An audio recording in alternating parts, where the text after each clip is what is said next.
to live stream the meeting, and we're going to mute that. Okay, it's setting it up and thinking some more. And okay, yep. It is here. It's live. All right. Yes, we are live. Wow. It is live. I Excellent. confirm that. I will go post it. Perfect. So I will disappear briefly. Okay.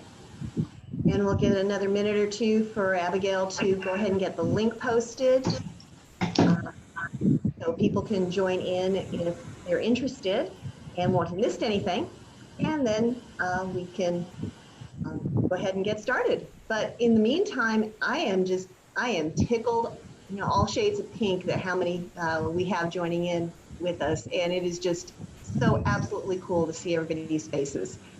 Because I mean, a lot of us have chatted via the Facebook and text messages and emails, but there's just something about getting to see people's faces, and it's really cool. I'm gonna go listen to some broken book. Hi, Victoria.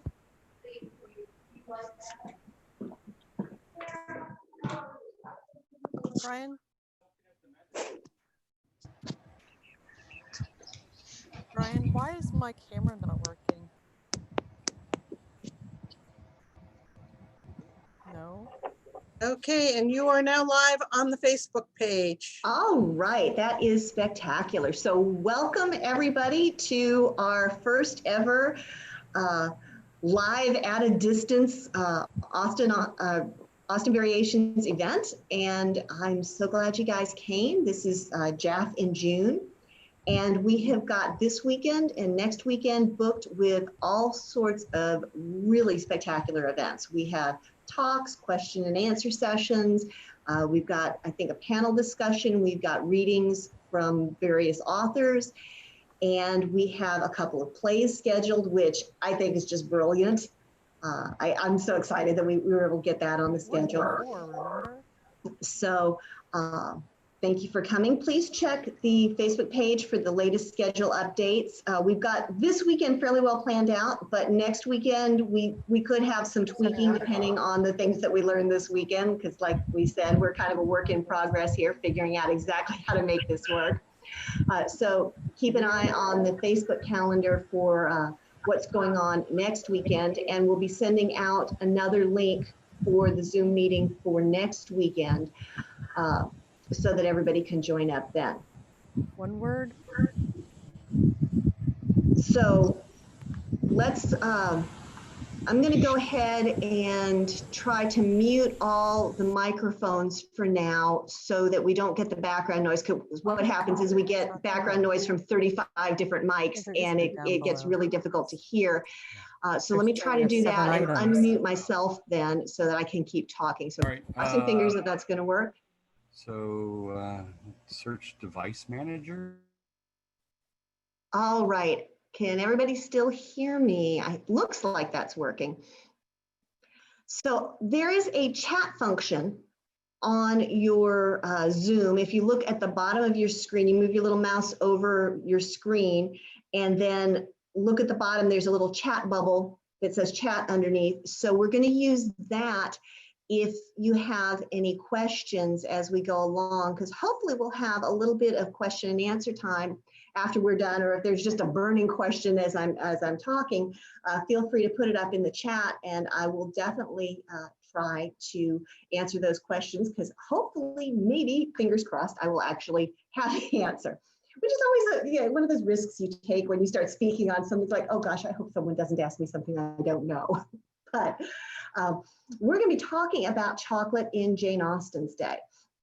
Now, one of the things that we tend to hear a lot about is drinking chocolate in the Regency, because that was probably the way most people experienced chocolate. But that wasn't the only way. And we're going to get into a bunch of that tonight. But to start with, I want to do a flyby history of chocolate in the Regency era. So I'm going to attempt to share a screen here, and I'll kind of go back and forth from sharing the screen to being able to talk to you guys. Chocolate showed up in Europe first in the Spanish court.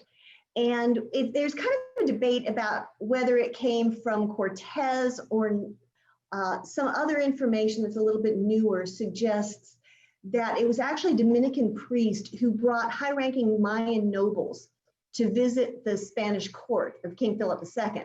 And they made chocolate for King Philip. And that was the introduction of chocolate in Europe. Now, it was a very potent, very bitter drink. Not at all like what we're used to drinking chocolate or eating chocolate today.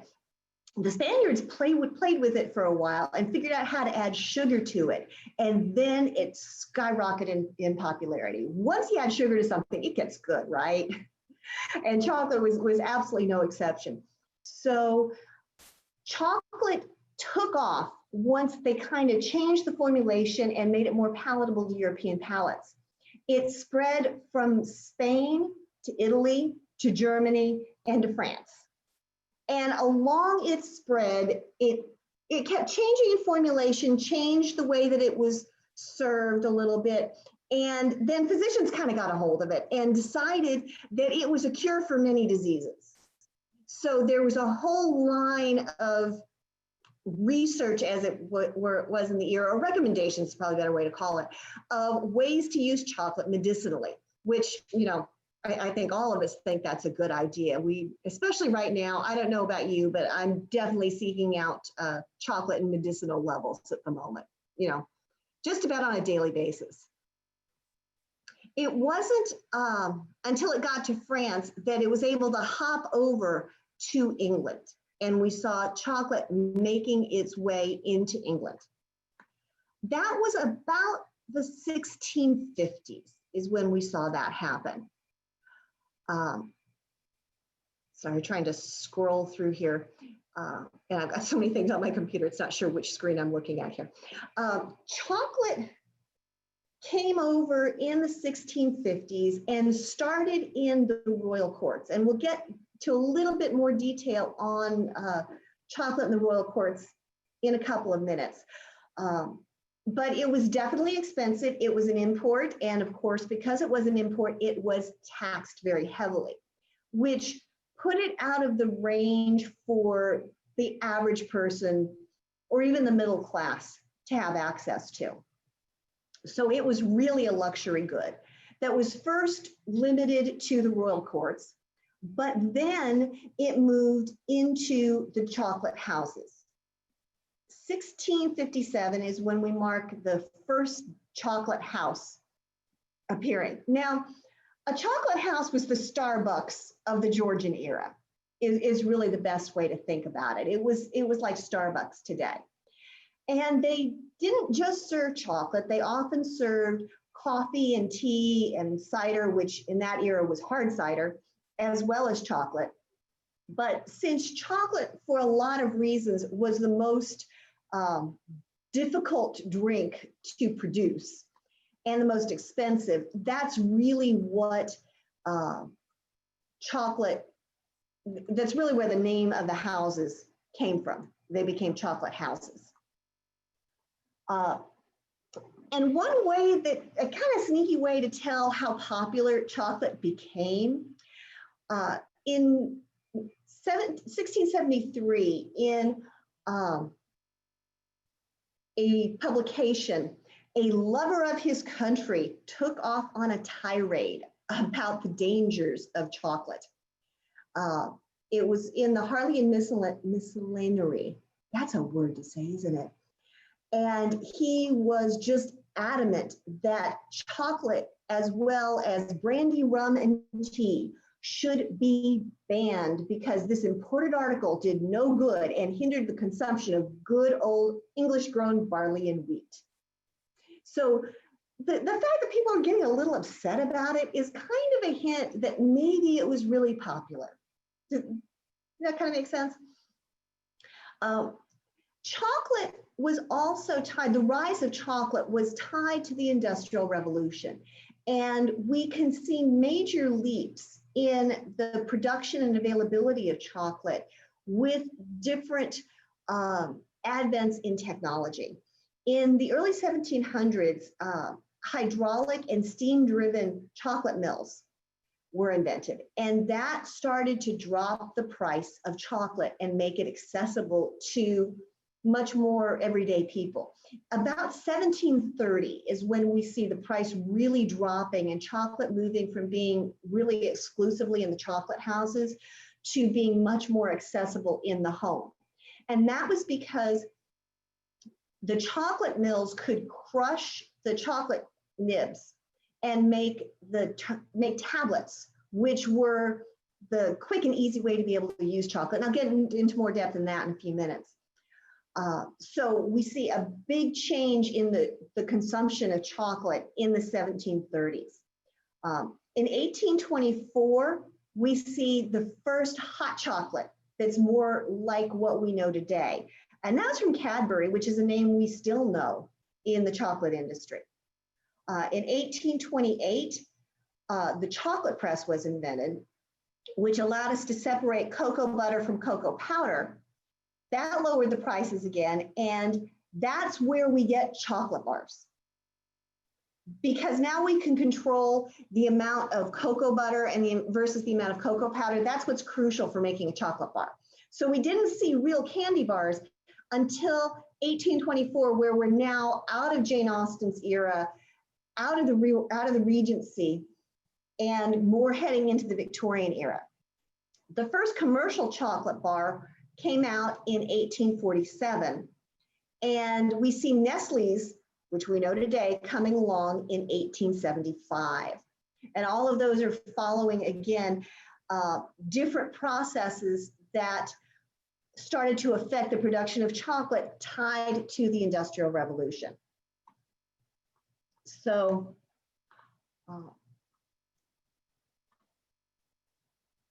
I mentioned a minute ago that preparing drinking chocolate was quite a production. And I'm going to switch off this screen for a minute because there are a lot of words there, and I just want to talk about it for a minute. Originally, back in the early 1700s, when you went to prepare chocolate, you went to the store and you bought a sack of cocoa nibs, which are larger than coffee beans, but it's kind of the equivalent, the chocolate equivalent of a coffee bean. It's this hard nut. And you stared at it for a while and you wondered, well, what do I do with it? And the answer was an awful lot. We had to do an awful lot with those cocoa nibs. And we see recipes. Hannah Glass is the first recipe I'll put up, but that's in the late 1600s, early 1700s. And it starts with taking 6 pounds of cocoa nibs, a pound of anise seeds, which are licorice flavored. They're little tiny, almost like caraway seeds. And 4 ounces of long pepper, an ounce of cinnamon, and a 1/4 pound of almonds, a pound of pistachios, and as much achiote, achiote is a very, very mild dried pepper, which doesn't have a lot of flavor, but it's used as a colorant.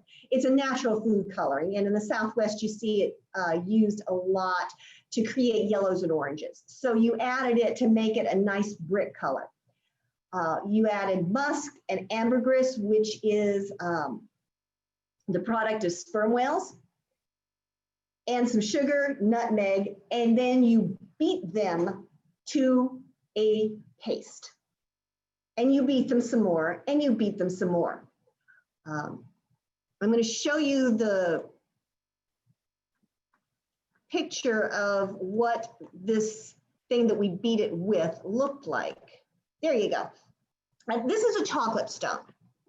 And if you look at the center, you can see the ground cocoa. So you have this slab of stone, and if you look underneath it, there's a place for a heat source. You ideally put it over hot coals or a fire to heat the stone, because that helps to free the oils from the cocoa. And you see the roller on top. It's basically a mortar and pestle. And you started grinding this, and you ground it. And you ground it some more, and you ground it some more. And eventually, as you grind the cocoa beans down enough. The oil is liberated from the cocoa beans and it all forms an oily paste. And that's what you were looking for when you prepared the cocoa, because then you took this paste, which you mixed with all these spices that this first recipe Hannah Glass suggests, which the anise seeds, the pepper, the cinnamon, the nutmeg, and the almonds and pistachios. You mix all this together with the sugar, and then you scrape it into molds, usually small boxes, to create tablets. Once you have these tablets made, then you can actually start using the chocolate. So there were hours of preparation involved before you could actually get to the point of doing anything with the chocolate at all. This is part of the reason why it was such a luxury good. Most working people, if they could afford the cocoa nibs and the spices, which were also very expensive, they simply didn't have time to invest in all the work that it took to create a chocolate tablet. In a second recipe, the second one on the screen, you can see that there's vanilla is added to the chocolate. And in this case, the spelling is V-A-N-E-L-A, which is an old spelling for vanilla. And an interesting bit here is, though we think of vanilla today as kind of the ubiquitous flavor of everything, vanilla started out in England largely as a flavoring to add to chocolate. And it was only much later that it started to be used on its own. Now that's a whole nother presentation, but just, you know, a little tidbit to add in here. And in this second recipe, cardamom was added to the chocolate. So what we have here is not the sweet milk chocolate or even the dark chocolate that we're used to eating today. This was a heavily spiced, heavily seasoned concoction that was much more reminiscent of the drink that the Mayans brought over to Spain than it is to what we would eat today. Now, once the chocolate tablet was created, then we could store that for later use to be made into primarily drinking chocolate. And it was in the 1730s with the advent of the chocolate press that these tablets could be made on a fairly large scale for commercial use. So that's when we see a lot more people making drinking chocolate at home because of the availability of affordable chocolate tablets. So what you would do once you had the chocolate tablet, you would grate the tablet. And of course they had special graters, but if you didn't have that, you just used your knife or whatever you had. And you grated that into milk, boiled it, added egg yolk and boiled it some more. And then you would take this tool that's up on the slide called a molinet or a molinilla or a chocolate mill. The English called them chocolate mills. The Spanish still call them molinillas. And you can actually find them in markets today. And the French called it a molinet, but it's a whip that you would put into the vessel you were cooking your chocolate. And you see how there's a long, narrow handle? You put it between your palms and you rub it briskly. And you keep rubbing because the idea is to bring up a foam. Maria Grace, excuse me, I'm interrupting. We have people trying to get in and they say that the room has been locked by the host. Okay, let me take a look at that. I gotta stop screen sharing so I can look at all the, okay, forgive me here. Let's see, do you have any idea where that control would be? No, I don't. I'm looking here. Try under more at the bottom of the screen. All I see there is stop live stream. I'll go do some hunting and keep talking and I'll come back if I find something out. Yeah, please, I am so sorry because I didn't knowingly do that. Let me put it that way. I'm sure you didn't, but I'll let you know when I find something. Yeah, please do. I am so sorry for that. No problem. I'm just, forgive me for just 1 second. I'm trying to look at the controls here. I just saw a comment on the chat. Yeah, the recipe is very similar to Maria? Maria, Yes. I just Yes. saw that lock. I unlocked it. Okay, where did you find the lock? It was down with the 3 dots at the bottom, at the very bottom of it where it says mute and everything else had lock meeting. That was clicked. I unclicked it. So Okay, thank you. Because since I started the live stream, I actually don't have those commands on this okay, side. I got it. It's all taken care of. Excellent. Thank you so much. So thank you everybody for your patience as we're still learning all the gizmos here. But yeah, I see a comment that this sounds like the recipe that they use in Mexico. And yeah, this is very, very similar to Mexican hot chocolate. And actually the best analog we have today to Regency drinking chocolate is the kind of hot chocolate that's prevalent in Mexico, which by the way is really good stuff. If anybody's interested in trying it, there is a product you can buy at the grocery store. The brand is Abuelita.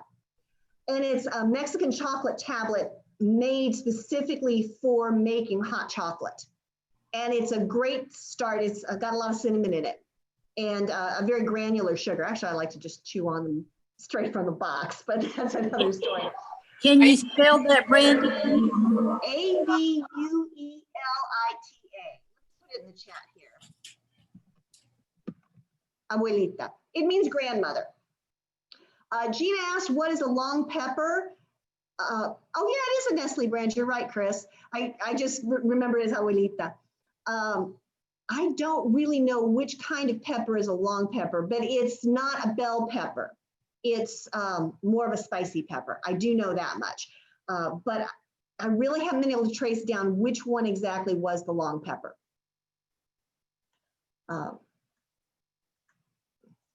So, trying to find my train of thought again. Yeah, cinnamon sticks, Danielle, are really good. I love chocolate and cinnamon together. And that was a very common flavoring used in the Regency.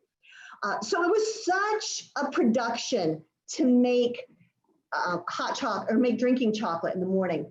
Sometimes what they would do would be make it halfway. And I'm going to share the screen again to show you this recipe because I think it's fun. I love old recipes. I think they're just fascinating to look at. So they cut the chocolate, they put it in the water and boiled it to kind of make a chocolate liquid, almost a chocolate syrup. And then that was available to make quick chocolate, instant almost in that era, where you could just add a couple spoonfuls to milk and boil it with the sugar and then use the chocolate milk. So people liked chocolate a lot and were looking for ways to make it easier to drink because it was so very labor intensive to manage. Now, chocolate was possibly consumed all day. However, it was really a breakfast food. That's what the most common time to have chocolate was. But sometimes people like to have it last thing in the day. One of the cookbooks that I like by Perkins, it's from the era, can't remember whether it was in the 1770s or the early 1800s. I just can't remember which one that was. I could look it up if anybody's interested. But he says of chocolate, that is a wholesome kind of breakfast to those who like it and with whom it agrees. Though he does suggest making it a little bit less rich to be really appropriate. So people drank chocolate in the morning, and often chocolate and toast was a very common breakfast in the Regency, or that was how you started your day, which wasn't necessarily first thing in the morning either. Normally you got up and did a few chores, and breakfast often happened around 10 a.m. But ladies, as you see in the painting there, would take chocolate in their dressing rooms in the morning. And generally you see that this lovely woman was definitely not making her own chocolate. She definitely had the wealth with which to buy it. You can see because she's wearing a white house coat there, and there are no spots on it. There are no chocolate spots on it. And when you mill the chocolate, it flies. I've tried it with the Molinia at home, and that stuff flies, which also explains some of the features of the chocolate pot, which we're going to talk about in just a minute. I mentioned earlier that chocolate wound up in the royal palaces first and foremost, and it was very much a staple of breakfast in the palace. In 1686, Charles II employed the first royal chocolate maker. And George I, the beginning of our Georgian era, and the Regency era where Austen was writing is the tail end of the Georgian era, which is called the Georgian era for George I, George II, George III, and George IV. So we lump them all together and it's the Georgian era. The Regency is the very tail end of that. So our first George employed Thomas Tozier as his royal chocolate maker. Now, that might not sound like a huge deal, but as royal chocolate maker, one of his duties was to bring chocolate into the king's bedroom for him to consume in the morning with his breakfast. He had direct access to the king to bring in his chocolate. That was a huge privilege and security risk. I mean, let's be real there. So all that to say, his chocolate maker was a really big deal. Interestingly, and this is a little side note, but I think it's fascinating. Tozier also ran a chocolate house on a stretch of road known as Chocolate Row, where there were a lot of chocolate houses. And when Thomas was busy in the palace, he turned the running of his chocolate house over to his wife, Grace Tozier. And this woman had a knack for business. She turned around and she branded their chocolate house as the Royal Chocolatier, the Royal Chocolate House, supplier to the king, and consequently became incredibly popular. So popular that they eventually ended up expanding the chocolate house to put a dance floor in, because they were extremely social venues. The chocolate houses, which I'll talk about more in just a second, they were extremely social venues. And so they had so much patronage that they expanded to include a dance floor. And she became kind of a celebrity in her own right, to the point where she had her portrait taken and it was hung. Oh, let me get my note because I don't want to miss this detail. She had her portrait taken and it was by Bartholomew Dandridge, and it was made into a collectible celebrity print. So basically, she was on a celebrity trading card of the day because she became so well known for her chocolate house. And after her husband died, when she remarried, she kept the Tozier name because of the branding power that it had. She recognized in the early 1700s, she recognized the power of a brand name and kept it even when she remarried after her husband's death. So I just think that's kind of a cool side note to women in chocolate. In 1690, the Hampton Court Palace was remodeled, and part of the remodel included a special kitchen devoted to chocolate making entirely. The picture of the chocolate stone that I showed you came from the recreation of the Hampton Court Palace kitchen. And if you look online, you can find a video tour of that palace kitchen itself, or you can go to my website, Random Bits of Fascination, and do a search on chocolate. And you can find that video on my site as well. And they actually demonstrate grating the chocolate and so forth. And it's absolutely fascinating. But that's how important chocolate was to royalty, that they wanted a specialized kitchen just to keep chocolate close at hand and easily available. Now, something that good, which we could also read as with that much room for profit, is not going to stay closeted for very long. The chocolate houses began, as I said before, in 1657. And the first chocolate house was called the Coffee Mill and Tobacco Roll. It was opened by Frenchmen in London in 1657. Needless to say, a good idea doesn't stay isolated very long, and a number of establishments went ahead and opened as well to sell chocolate, including White's. White's we know of in the Regency era as an exclusive gentleman's club. And we read about it in different books where our aristocratic heroes were members at White's. It's an exclusive club just for gentlemen to interact with other gentlemen. Well, White's started out as a chocolate house. It only became a gentleman's club at the end of the 1700s when the chocolate houses were declining in popularity as people were able to afford and make chocolate for themselves. So a number of those exclusive clubs really started out as chocolate and coffee houses and changed their nature when the economics of chocolate changed. So there is definitely a political side to drinking chocolate. A lot of political conversations and probably deals and careers were made and broken over discussions in chocolate houses. So there's a lot of intrigue surrounding it.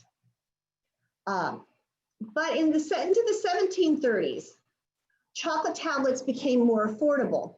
And as it moves into its home, into the home, we see specialized accessories coming into vogue for drinking chocolate. I have no idea why that shifted back there. This is exactly what happens today. Okay, go to Amazon or wherever you like to shop for kitchen gizmos. Can we talk about the Instapot for a moment? That little gizmo has come on the scene. It is basically a safe pressure cooker, that's much less likely to explode on you than the old-fashioned kind. And it has taken the culinary world by storm. Everything is Instapot. We started out and you used to be able to find an Instapot.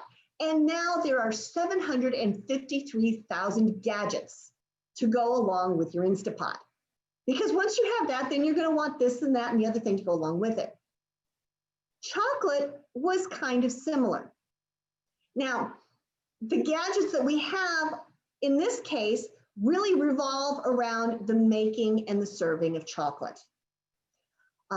As I said before, I'm going to change the screen share here for a second. As I said before, when making chocolate in the kitchen, you needed a grater for the chocolate, but you could substitute that and use a knife or whatever other grater you had. You needed a heavy bottom sauce pot so that you wouldn't scald or burn the chocolate while you were cooking it. You needed something to stir it with. You needed the chocolate milk. People improvised that all the time. People also improvised the chocolate pots and the chocolate cups, which I'll talk about in just a second, just like we do today, because if you wanted enough, you're gonna figure out a way to make it work. So you might be drinking chocolate out of a pewter beer tankard. Okay, you still get to enjoy your chocolate. But the china associated with chocolate was unique and special and was definitely a place where people could kind of show off what they had.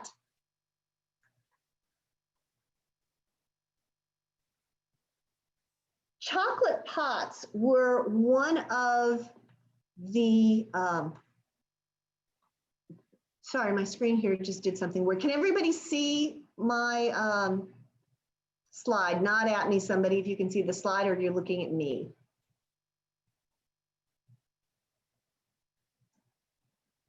Okay, you see the slide. Slide's Great. not showing. It's not showing? Slide is not showing. Okay, let's try this again here. What's showing? What's your Word document? Okay, I think I know what happened. All right, let's try this again. Now do we have slide? Yes. Okay, excellent, thank you. So there were special serving pots designed specifically for chocolate that were different than teapots and coffee pots. And what's really fun now today is if you go on eBay and look for antiques, you will find listings for chocolate coffee teapot. And you look at this thing and it is clearly not a chocolate pot, and it's either a teapot or a coffee pot. A lot of things that are sold as chocolate pots aren't.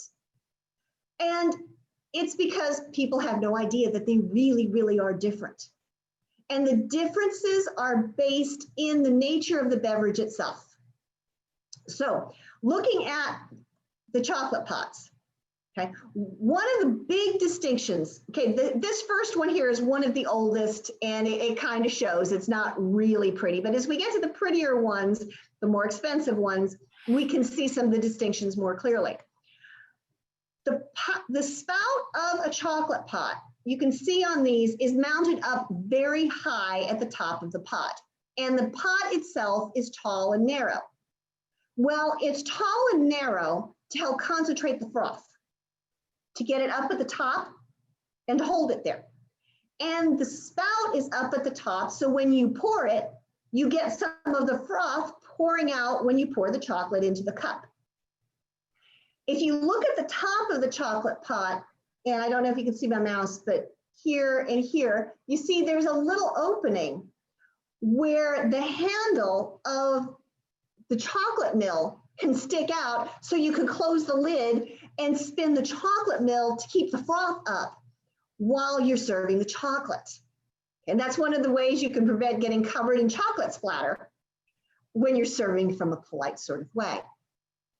Now, some of the early chocolate pots have this weird little feature where the handle is mounted at the side. Instead of being opposite the spout, it's 90 degrees from the spout.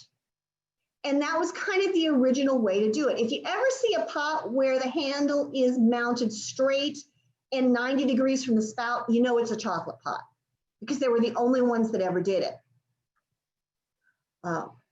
Later on, they started making the chocolate pots where the handle was at the back. And this was one of those trips down the research rabbit hole that took me actually a couple of days to find anybody who had a clue why they did it. And the best that they've been able to figure out is there was a shift in popularity from the straight handled pots on the side to the ones with the handle on the rear, like in this slide, because it took a lot of wrist strength to pour from a straight handle 90 degrees to the spout. And a lot of women weren't strong enough to manage the pot well. So when you move the handle to the back, it becomes much easier to pour. So some chocolate pots have the handle 90 degrees from the spout, some in the back. But you can see in all of these examples that we have the removable finial here, so you can stick the chocolate mill through the top and mill your chocolate to create the foam while the lid is shut. And the high, wide spout on all of these marks it as a chocolate pot.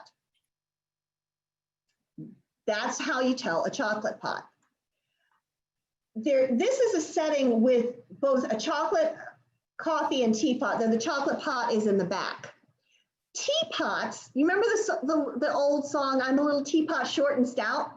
Well, teapots are short and stout. The reason that they're short and stout is because they need room for the tea leaves to move around on the inside of the pot. So teapots are always going to be short and fat. You don't ever do chocolate in a short, fat pot. You can't raise the foam on it that way. So a teapot is going to be short and fat and have a handle that leaves room to keep your fingers away from the teapot, because the temperature tea brews at is hot enough to burn you. It's over 200 degrees, I believe. And you will get burned by the water for tea, where you won't so much with chocolate or coffee. Coffee brews best at 180 degrees, which isn't going to burn you the way boiling water for tea will. Chocolate brews in a tall, narrow pot, but the spout is near the bottom. If you look at the spout for the coffee pot, it is much closer to the bottom, and this is all about keeping it warm. So a coffee pot is designed to keep the coffee warm. A teapot is designed for brewing space, and a chocolate pot is designed to give you the ability to create the foam and to hang on to it. That's why all the pots are different. And a proper Regency era hostess would have chocolate pots, teapots, and coffee pots, assuming she could afford them. The cups are the same way. Chocolate cups are very distinct and different from teacups, and I think they're really, really cool. Because of the issue with the foam, chocolate cups are tall and narrow to keep that foam going so it doesn't dissipate over a wide cup. So in all of these, you see how they're very narrow at the top. Well, the problem is when you get something tall and narrow, it's very apt to spill. It knocks over and spills. So some clever person decided to put this nifty little rail into most coffee saucers, or to create a deep well to set the cup in. They're called tremblouse. I don't speak French, and it's a French word and I have trouble with it. Saucers, because if your hand trembles, it doesn't knock the cup over. So chocolate cups may have two handles on them. Sometimes they have lids, but they're always taller and narrower than teacups. And they sit in these really cool little railed saucers. And that's how you can tell a coffee cup. I've seen a chocolate cup from a coffee cup or a teacup. These are some close-ups of the tremblouse saucers that I think it's neat to look and see those little rails and how they're designed to hold the cups in place so you don't spill your very expensive and difficult to make chocolate. Teacups are wide with a big handle designed to keep your hand from being burnt by the hot china. And teacups are all about cooling the beverage. That's why they're short and wide, to cool down the tea to drinkable temperatures. Coffee cups are taller because they want to concentrate the coffee together so you don't have so much surface area at the top to keep the coffee warm because it brews at a lower temperature. So there's actually a reason in terms of how you make and consume these beverages for all the differences in the china that goes with them. So you'll see in antique shops lots and lots of cups that may or may not be labeled correctly. And now you have, a little bit of conversation you can make when you see that. Oh, do you realize that's really not a chocolate cup? Great way to start conversation. Or, people sometimes give you a weird look like you've really been down the research rabbit hole for a little too long. Happens to me way too often. In any case, even though drinking chocolate was the primary way that we see Regency era folks being able to access chocolate, it wasn't the only way. When you start scouring cookbooks, you start finding there were a few chocolate recipes here and there.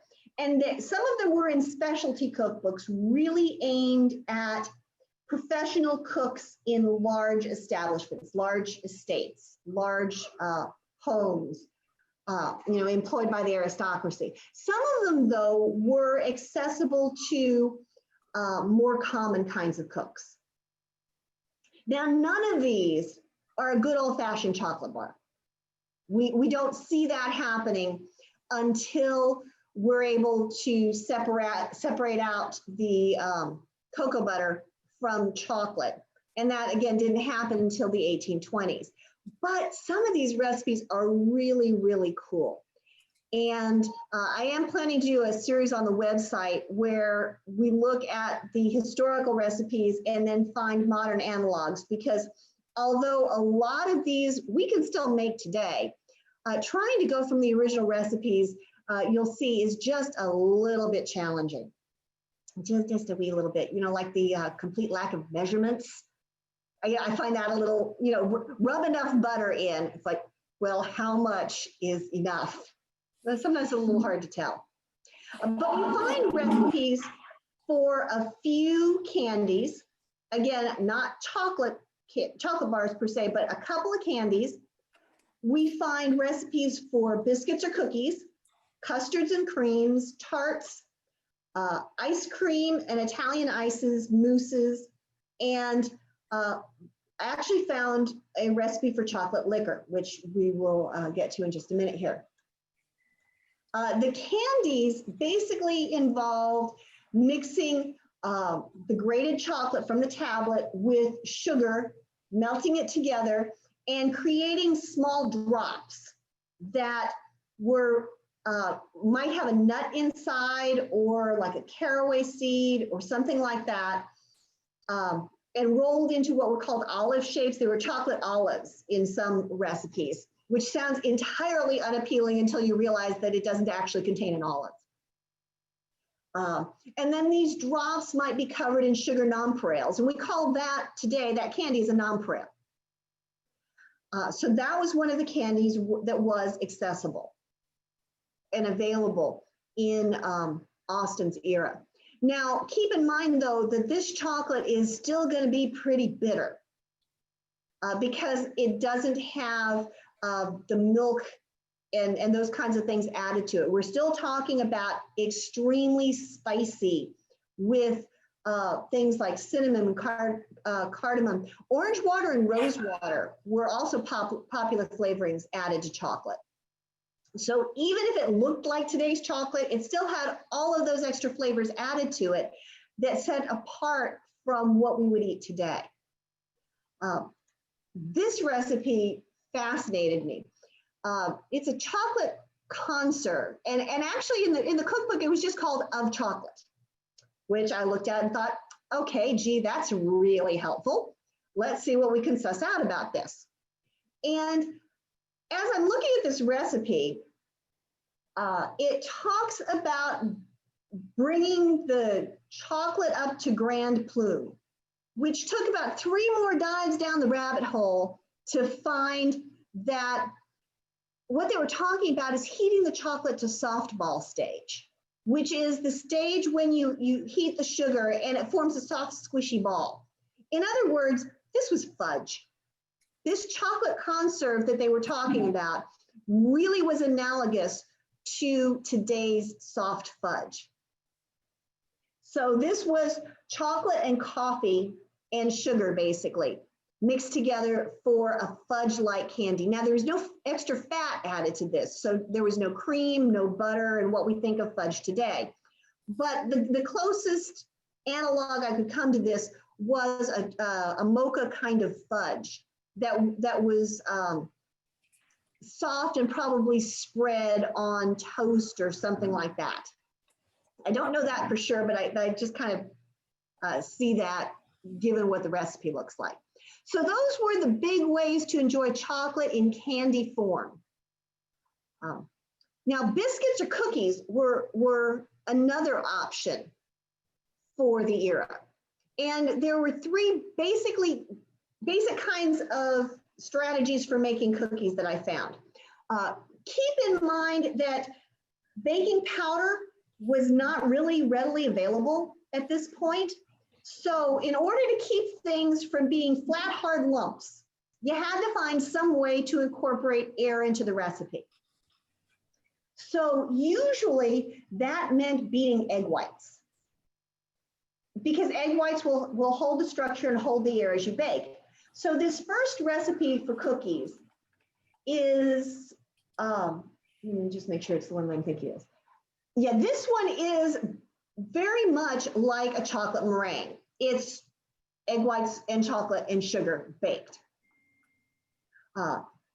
They also have something similar where a little bit of flour is added to beaten egg whites with egg yolks. So that's getting into a very dense, fudgy cookie that we would eat today.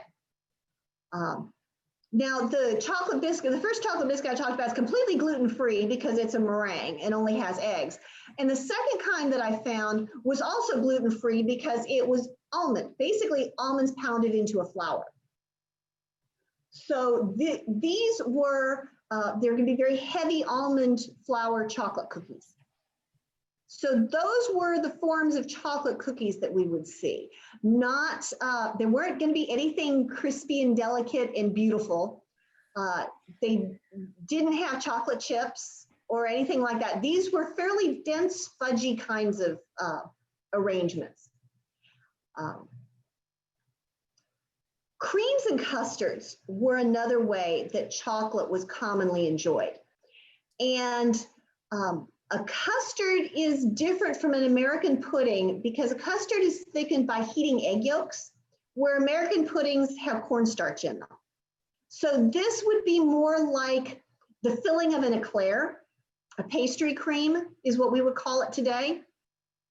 But chocolate pastry creams and custards were readily available. There, lots of creams and custards were eaten in desserts in this era. So chocolate might not be the predominant flavor, but it was certainly available as a flavor to add to a dessert spread. Chocolate mousses, and there were several recipes I found for this, which is basically chocolate and whipped cream together. Chocolate, sugar, and whipped cream. So chocolate mousses, which they called chocolate cream, or whipped chocolate was another name for it, was another form that it was eaten in. And you'll notice in the recipe, scrape 1 quart of thick cream, 1 ounce of best chocolate, and a 1/4 pound of sugar, boil and mill it. When quite smooth, take it off and leave it to be cold and add the whites of 9 eggs. Not a lot of detail in these recipes, and that one in particular has more than most. So trying to follow these as a modern day cook, I kind of look at that and go, oh, okay, that one might be all right, but some of these, like the chocolate tarts, kind of, you know, it's full of fear and trepidation. A chocolate tart is basically a pastry crust with a chocolate custard and then topped with meringue. So you mix a little flour and cream with a proportionable quantity of chocolate, a bit of sugar, and 3 eggs. Boil it half an hour, stirring constantly for fear it should catch at the bottom. Put it into a paste, which was their term for pastry crust. And the white of eggs beaten up and frothed upon it, glaze it with sugar. Yeah, that's kind of a terrifying recipe to me. I wouldn't even know where to start on the amounts without referring to a modern day recipe. And just, you know, for interest's sake, I found a recipe for the paste crust appropriate for large and small custards. Make the paste pretty hard with a little butter, flour, salt, and warm water. There you go, that's your recipe. This is why people employed cooks. Because cooking was a very particular skill that you just didn't wander into the kitchen and, you know, like we do today, have largely prepared ingredients we can throw together. Cooking had to be learned and was not for the faint of heart.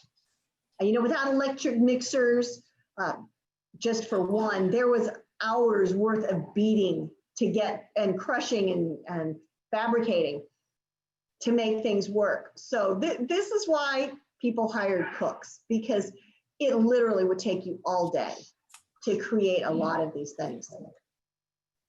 Chocolate ice cream. Ice cream was a thing in the Regency era, and actually it was very popular in the early 1800s and became more and more popular as mechanisms to store ice and harvest ice became more efficient. And again, that's a whole other presentation on the ice trade. But we see Francis Nutt in 1807 wrote a specialty cookbook on sweets, confectionery cookbook. And he offered recipes for different variations of chocolate ice cream. Ice cream was often frozen and served hard in a mold, and that was called ice cream cheese because it used a cheese mold, not because there was actually any cheese in it. Again, going through these period cookbooks can be an awful lot of fun trying to decode all of these things.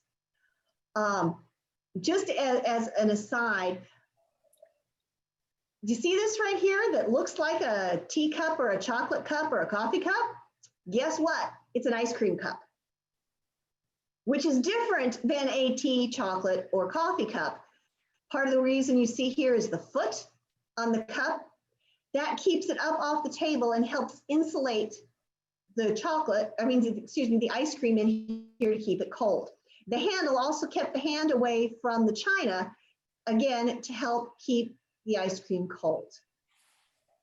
And the conical shape funneled the melting ice cream to the bottom of the cup away from the rest of the ice cream so it wouldn't melt as fast. So one more piece of specialty china to add to your china closet. In both of these recipes, which are French recipes, the chocolate, instead of being done in tablet form, they basically would steep the chocolate beans and then strain them out, almost like you would make coffee or tea. And then that liquid was used to make the chocolate ice cream. So it was an extremely delicate flavor of ice cream. Very different than what we think of as chocolate ice cream today. Chocolate ice water was also popular. Water ices were extremely popular in the era, which in this case was chocolate, simple syrup, which was sugar and water, and a pint of water, which was frozen until thick. And so that could be enjoyed in any of the ice cream shops, ice houses, or ice cream houses of the day. So these are things that Jane Austen might have had the opportunity to experience. And to kind of close it all out, there's a recipe for chocolate brandy. This involved 4 bottles of brandy and chocolate, salt, cloves, which you infuse the brandy with that and sugar, and then clarify it to mix with the liquor. So this would be served definitely as an after dinner kind of liqueur. I have no idea how this would taste. I've talked about this recipe to people, and some people think it sounds amazing, and some people just like, okay, whatever you say. This is another one that I have not yet tried. But I will be posting more of these adventures in chocolate on my website. If you haven't come by, I recognize a lot of you from the site already, but if you haven't had a chance to come by, it's Random Bits of Fascination. And come explore this more with me, because I mean, chocolate, what's not to love about that? So let's see, Katie says the chocolate brownie was invented in America in 1893 for the Columbian World Exposition in Chicago, Illinois. Half a gill, Becky, I would have to look that up. I don't know off the top of my head how much half a gill is, but if you Google it, you can find that measurement. I've got like 2 minutes left, so any questions or anything you guys want to throw into the chat for us to talk about in the last 2 minutes here?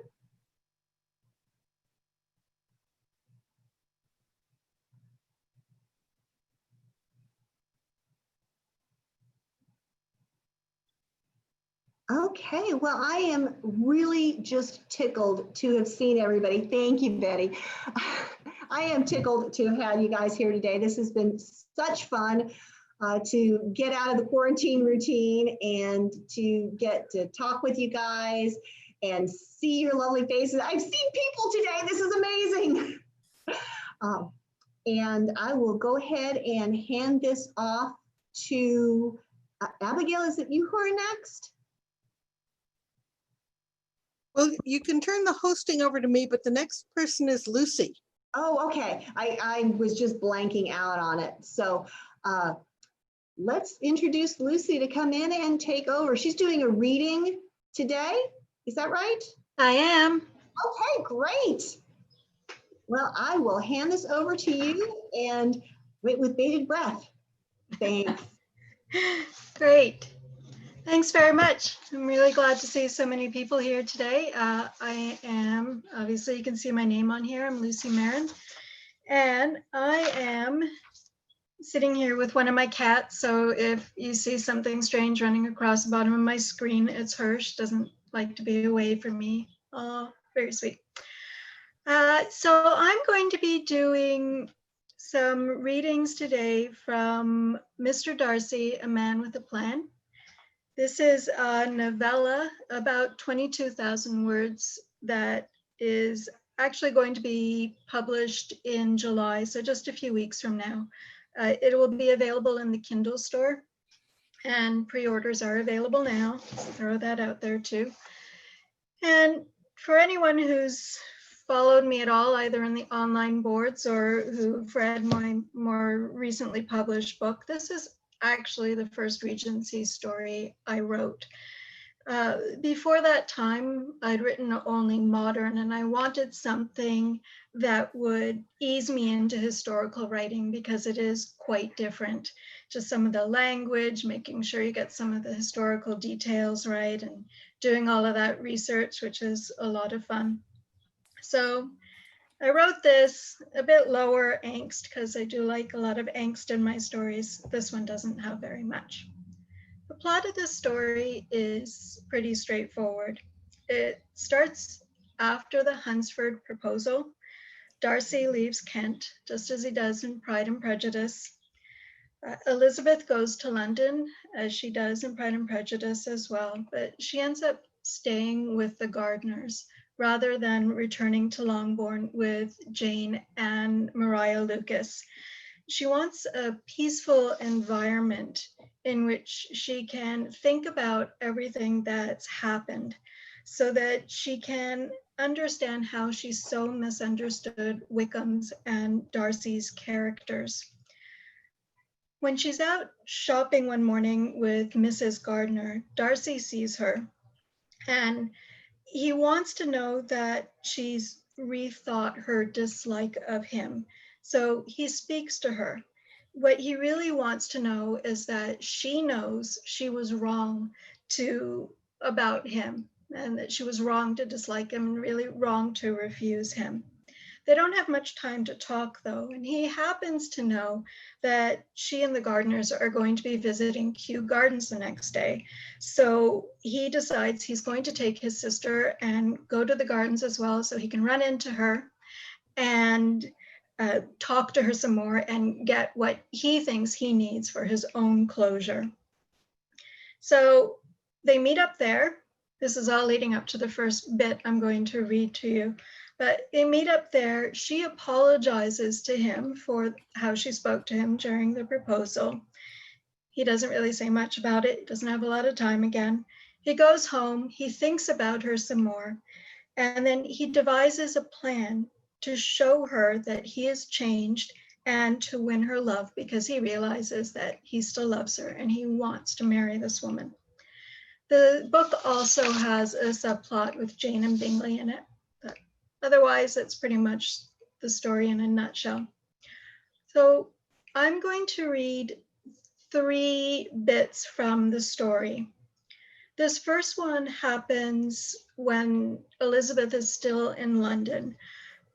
They've met up at Kew Gardens. Darcy has also called at Grace Church Street once to talk to Mr. Gardiner about Wickham, which is part of this plan he's devised. And he arranged for himself and Georgiana to join Mrs. Gardiner and Elizabeth at the British Museum for a tour there.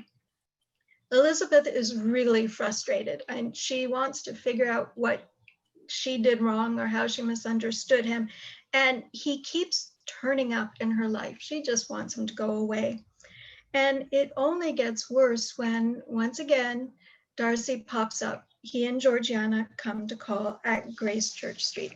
And she's decided that she's just going to ask him what he's doing and why he keeps seeking her out. I'm not going to attempt to do different voices for the characters because I think I might just embarrass myself if I do so. Please forgive me for that. So, Mr. and Miss Darcy call the next day. After some conversation, during which Elizabeth did her best to engage Miss Darcy and ignore Mr. Darcy, they decided to walk to a nearby park. Mrs. Gardiner and her children accompanied them. At first, Mr. Darcy engaged the children in conversation. When he was not speaking with them, he spoke with Mrs. Gardiner in the most open, easy manner, while also ensuring the comfort of his sister. Had Elizabeth allowed it, he would have drawn her in as well. However, whenever he looked in her direction, she found something of interest to study in the spring flowers or saw a bird flying overhead that she wished to identify. Mr. Darcy had admitted to having a resentful character. He had said that his good opinion, once lost, was lost forever, and she had to have lost his good opinion. She had never sought it, and truly did not believe the feelings he had expressed during his dreadful proposal were strong enough to withstand the bitter words between them. Surely, if they had been so strong, she would have known of them before he came to offer her marriage. Mistaken about his character she may have been, but that did not absolve him of arrogance and pride.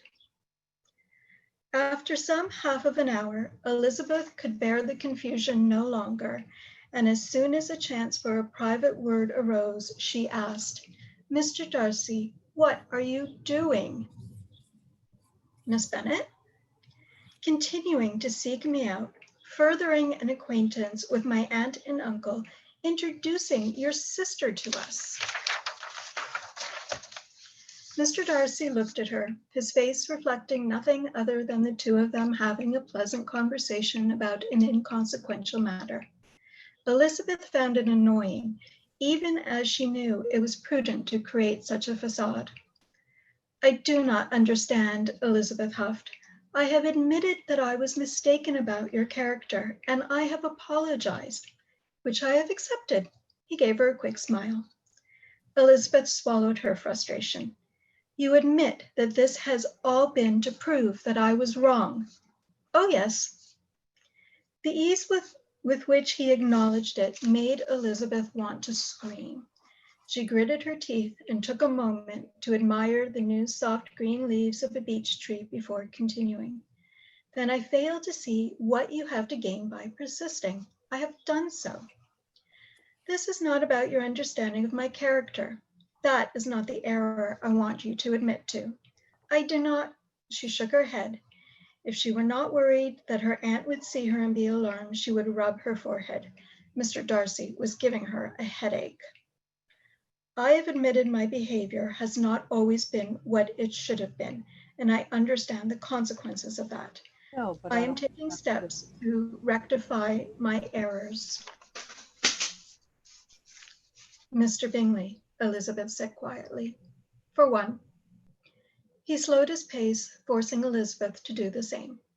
They were silent for a moment before, with gentleness and sincerity, he said, "You declared that I was the last man in the world. I want you to know you misspoke." Elizabeth's eyes flew to his for a brief moment. She inhaled sharply and felt lightheaded. "I was angry when I said that, and certainly I would not speak so vehemently, discourteously again." "Then I must revise my response. I want more." Their eyes met and they stopped walking. Elizabeth could not look away. Her heart raced and she was certain her face drained of color. Mr. Darcy said, "When you truly understand my character, you will understand why I persist, what I truly want, and why I want it." She could not speak. "I have devised a plan to allow you to know me better, to show you what you will gain by joining your life with mine." Elizabeth gasped. He continued, still speaking calmly and resolutely. "I admit that in my arrogance, I did not consider what it takes to please a woman worth pleasing, a woman such as you. I intend to rectify my error." "Obstinate man," Elizabeth muttered as she began to walk away. He followed, remaining by her side. When Mrs. Gardiner looked back at them, he smiled. "Perseverance is, I believe, an admirable character trait, Miss Bennet." "Stubborn," she exclaimed. "Resolute," he countered. While her desire to scream persisted, Elizabeth also resisted the urge to cry and beg him to leave her alone. How would she ever be able to reconcile everything that had gone wrong since the previous autumn when she met Mr. Darcy and Mr. Wickham if Mr. Darcy persisted in importuning her? She wanted to forget him, not know him better. If the goal is worth attaining, Mr. Darcy said in a voice almost soothing in its calm strength, the effort is as nothing. I am returning to Longbourn tomorrow. Mr. Darcy waved this aside. Opportunities are created, Elizabeth huffed. It may have been chance that allowed us to meet in town that day, but I will not rely on the fates again where you are concerned, where our future happiness is at stake. Elizabeth shook her head. And for how long do you intend to persist with this madness? Until I have what I want. If you like, I will add, or until all hope is gone, but I do not think it will come to that. Neither spoke for a moment, and soon Elizabeth was able to join Mrs. Gardiner and the others. She did not speak to Mr. Darcy again that day, except to say the usual words of farewell. So after that, she returns to Longbourn, as it says. One of the opportunities that Darcy creates is that he goes to Hertfordshire with Bingley, who has decided to return to Netherfield. Elizabeth and Darcy spend time together, and while she no longer dislikes him by the time of the second bit, and would even say that she likes him, she does not feel she understands him. Specifically, she doesn't understand why he continues to persist with this plan he has or what he wants from her. And it really bothers her that she can't get a grip on what he wants from her. So at the point of the second reading, they've spent a good amount of time together at various parties in town with their friends and their neighbors and so on. And at this one, they're at a picnic. Oh, it says that in the first line of the reading. Okay. So the answer struck her a week later. They were at a picnic, sitting a little apart from the rest of their party. Elizabeth reclined against the thick trunk of a tall fir tree. Mr. Darcy, his jacket discarded, sat by her side. Elizabeth was determined to overcome the obstacles which were preventing her from fully understanding him, but had made little progress in their recent meetings. Mr. Darcy was leaving the neighborhood in 1 week, and she would follow soon after. A letter from Mrs. Gardiner arrived just that morning, had confirmed the date, and that they would go only as far as Lambton. With the impending separation, Elizabeth was beginning to feel desperate. She needed clarity. If she had it, she would know the proper way to release both Mr. Darcy and her from any obligation to each other, or to give him that which he says he wants. Elizabeth's hand rested on the ground. Mr. Darcy had plucked a bright yellow buttercup and was caressing her hand with it. The soft petals gently slid from her wrist to the tips of first one finger and then another, and then to the back of her hand, tracing the blue veins. Elizabeth's eyes tracked the flower's movement, catching a glimpse of the strong fingers which were directing it. It was almost hypnotic, given the silence between them. Mr. Darcy's head was bent, his eyes watching the flower just as hers had been. Elizabeth looked at him, moving a little to the right to try to catch his expression. When she did, she saw something she had never seen before. He loves me. Her heart skipped a beat and her breath caught in her throat.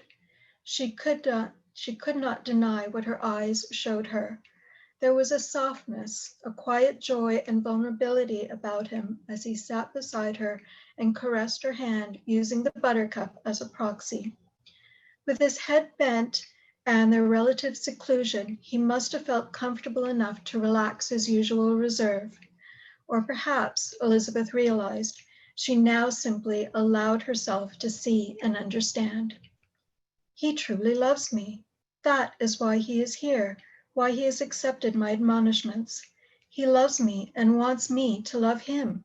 He believes we will be happy together, and that matters more than my family or my wealth, more even than the awful way I misjudged him. Elizabeth had no idea how many minutes passed before the sound of a lady's laughter broke the spell, and she unconsciously moved her hand. Mr. Darcy sat up and dropped the flower. Her heart beat rapidly, and she stood, Mr. Darcy doing likewise. Shall we take a turn? I fear I've been sitting too long. Elizabeth avoided looking at him as she spoke. It took several minutes for her to regain enough tranquility to speak without fear of betraying her newly found and very startling awareness. She affected a happy, relaxed tone. I find I must ask you to share a bit of your vast knowledge of Derbyshire with me. Mr. Darcy smiled at her. Must he smile? It discomposed her and sent her heart racing again. Courage, Lizzie, nothing has changed, not really. Take one step, then another. Have you heard from Mrs. Gardiner? We shall stay in Lambton the better part of a week, so that my aunt can renew her friendships and acquaint my uncle with her former home. That is excellent news. I am sorry you are missing your tour to the lakes, but there will be another occasion. Being a selfish being, and there is no point in denying that I can be, I am glad you will be confined to Derbyshire this year. Elizabeth laughed. You are doing a very good job learning to laugh at yourself, Mr. Darcy. My congratulations. If all I must do to gain your approval is make light of my faults, then let me think. Where shall I begin? The occasional jest would more than suffice. Based on recent evidence, I do not believe you will find it very taxing. In return, I will tell you it took me a full quarter of an hour to find something this morning. I am not always the most organized person. Mr. Darcy tilted his head in just such a way as to hide most of his expression from her, but Elizabeth managed to catch a glimpse of a particular style of smile before his movement was complete. It was one she had seen before, but had never managed to interpret to her satisfaction. It seemed so new now, as was his desire to mask it from her.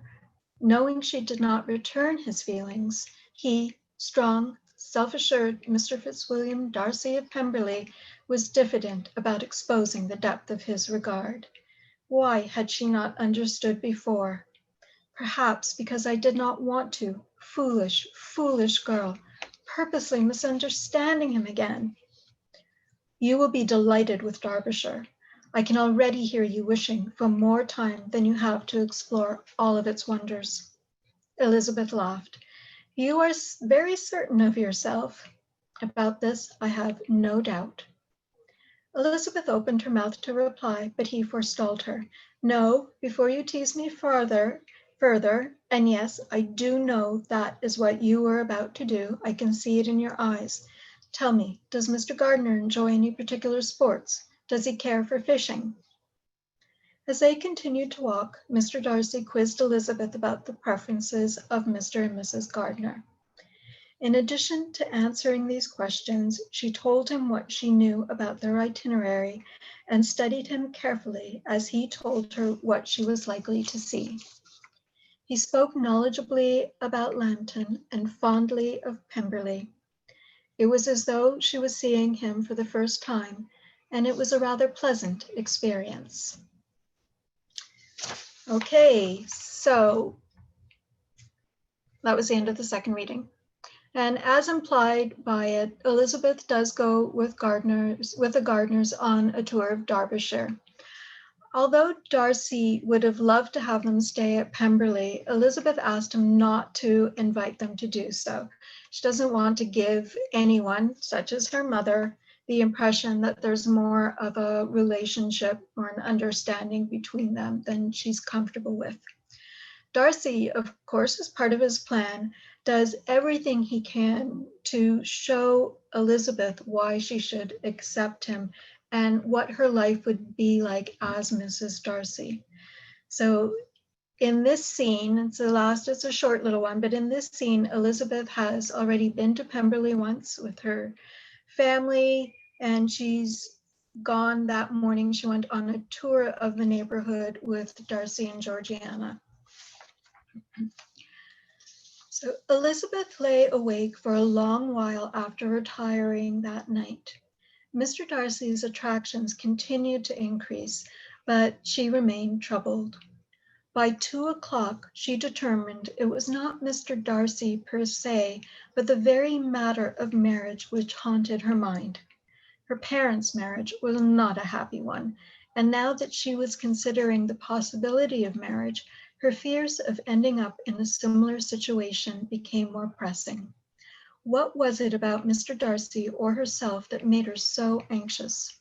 Was it because of the words he had spoken during his proposal when he said his family and friends would not look favorably on their marriage? Colonel Fitzwilliam and Miss Darcy showed no signs of disapproval, but Lady Catherine would hate the match. What about his other relations? If they were displeased, would it change how he felt about her? Would it sour their relationship? Among her family, her mother would delight in Mr. Darcy's wealth, while her father would hone his wit at her expense. Mary would have something solemn to say. Kitty and Lydia would find it all a great joke and demand gifts from her. She would have to rely on Jane and the Gardiners to properly welcome the match. Elizabeth felt a stab of energy course through her body and her heart raced. Am I admitting that I will accept him?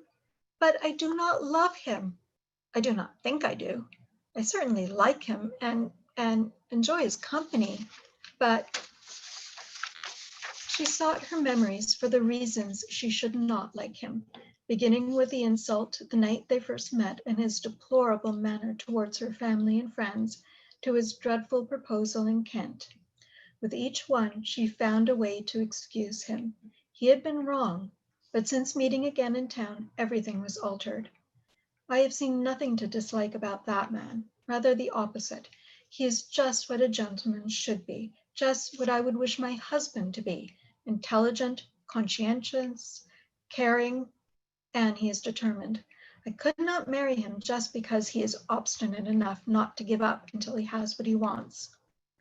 Her thoughts quieted for a moment before a new one took hold. How does one know when they have crossed over from like to love? And that's all I'm going to read from the novella. And we know she sorts it out, of course. There is a happy ever after. There has to be in any story I write. But how and when will remain a mystery for now. So that's it.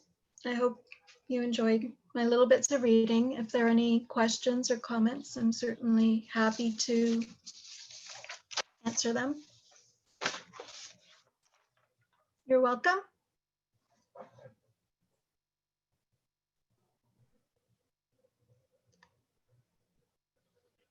It was great to be here tonight, so I want to thank everyone who organized it for inviting me along. Thank you, Lucy. It was delightful to hear your story. Thank you. I really enjoyed that. Thanks, Jennifer. Some of you who are longtime followers of Austen Variations might be a little confused by Lucy's presence here tonight. Lucy is joining Austen Variations. Normally we announce this with someone's first post, but she just happened to join last week, and so we snuck her in here. So you just know ahead of time now, but try not surprised when it's announced. But we're so glad to have you with us, Lucy. Thank you. I'm really happy to be joining. Thanks. And now I'll turn over to Shannon Winslow and Jack Caldwell, or excuse me, Mr. and Mrs. Gardiner. Let me get this correctly. Okay, I'll rejoin you here, but I'm a little nervous because my internet has been misbehaving, so we'll see how this goes. Abigail, you're standing at the ready, huh? There's my script. With your Well, I don't know script. who my wife is. What is this? We're interchangeable, Jack, don't worry. Yeah, right. Are we gonna, let's see, are we, this is early though, right? This is sooner than we Yeah. were scheduled? Yes. Yeah, maybe you could tell us a little bit about how you came to write this for Pride and Prejudice 200 and the project? Yeah, sure. That's exactly how you just gave it away, Abigail. I really love to write missing scenes. I don't tend to write. Let's see, where's my speaker view? I'm not. There you are. Not finding speaker view now. Well, as long as you Speaker view people should are on be- speaker view, then it's okay, right? It's at the top corner. Top If you- corner. Yes. Yes. The key know that person to right now. be in speaker view is me because I'm the host. So as you don't need to worry about being in speaker view. Okay, I don't need to As long as see I a am. picture of myself, that's for sure. Yeah. But yeah, I don't really write variations, quote unquote variations, at least I haven't yet. I sort of tend to feel like Jane Austen's stories are, near to gospel. And so I haven't messed with changing them, but I like to add on to them, building laterally or in time, chronologically. So I've written sequels. For those of you who are not that familiar with my work, I've written sequels and I've written stories for side characters, which is just another form of writing those missing scenes. Things that either we know happen but aren't fully expanded or whatever. And so this was another missing scene. And yes, I did write it for Austen Variations several years ago now. And it was included in that compilation that we did, that trying to think of the name of it, which Abigail just said. It's Pride and Prejudice Behind the Scenes. And Yeah. if you go looking for it, you can still purchase it. And all the proceeds from it are being donated to the Jane Austen's House Museum. We've donated over $12,000 to them since we published that. Very good. I knew Abigail would have the facts at her fingertips. I get confused because there's two books that are similarly entitled, and I get mixed up which one's which. So yeah, I originally wrote this scene between the Gardiners for that purpose. And then a very cool thing happened. Somebody, another Jane Austen fan was chatting with me online about, that would make such a cool little play. And then first she was kind of joking, and then she said, "Hey, I'm serious. Can we have your permission to present this at our Jane Austen, our JASNA group meeting for their December meeting which is always the one that celebrates Jane Austen's birthday."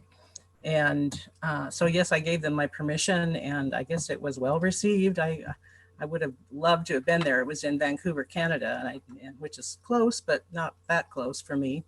And so I didn't get to watch it, but I got to see some still pictures and got a nice note afterwards about how it went. And so I guess I can officially call myself a playwright now. And then for today, I kind of expanded a little bit, and I recruited Jack as my husband. Congratulations, Jack. You were my first choice. You would probably be more flattered if it weren't for the fact that you are the only man in our group. I already figured that one out. And anyway, he's been a good sport about that. And I appreciate Abigail for being willing to run the technical side of the program, because I don't have to worry about that. Oh, I forgot to put my stage lights back on. Jack, you wanted more light when I saw you last time when we rehearsed. So there, how's that? Gotta be able to see you. Whew, lots of light. And There do you you go. like my background? I've Yes, constructed it. it's very good. It's very good. Yeah, great job. I thought it kind of looked like wallpaper, like you might, like Inn at Lambton might have that on the walls. So That's true. that's where that came from. Do we wait, Abigail, or do we charge ahead here? I don't know if anybody's tuning in just for this segment, but I wouldn't want them to miss it. Jack, why don't you give something impromptu here? Well, I'm very pleased and proud to be part of this project. It's a lot of fun. don't expect too much professionalism out of this. We're just having some fun. We're just going through a really interesting piece that Shannon wrote and was able to translate it to put it on again as a play. So it's a lot of fun. We're just trying to give you an idea of Shannon's work and the way she views the whole situation with Jane Austen. And I think there's some things that we can talk about after we actually do this little presentation. And some questions I'm going to ask Shannon, and maybe we'll get some feedback from some of y'all. But so I think if you're ready to roll, I think we're good to go, huh? Okay. Yeah, Jack and I had a Zoom meeting the other day to do a bit of a rehearsal since I've actually met Jack once. Do you remember when it was, Jack? Yeah, that would be that was the JAFF meeting in. Was that JAFF meeting in Minneapolis? Yes. Yeah. So that. Yeah, my one and only JAFF meeting I was able to make. Because Well, I lived right down the road at the time. I was living in Wisconsin. Oh. It's my one and only too. So I guess not too many options there that where we could have met. Right. But anyway, let's see. Well, I was going to set the stage a little bit for this scene.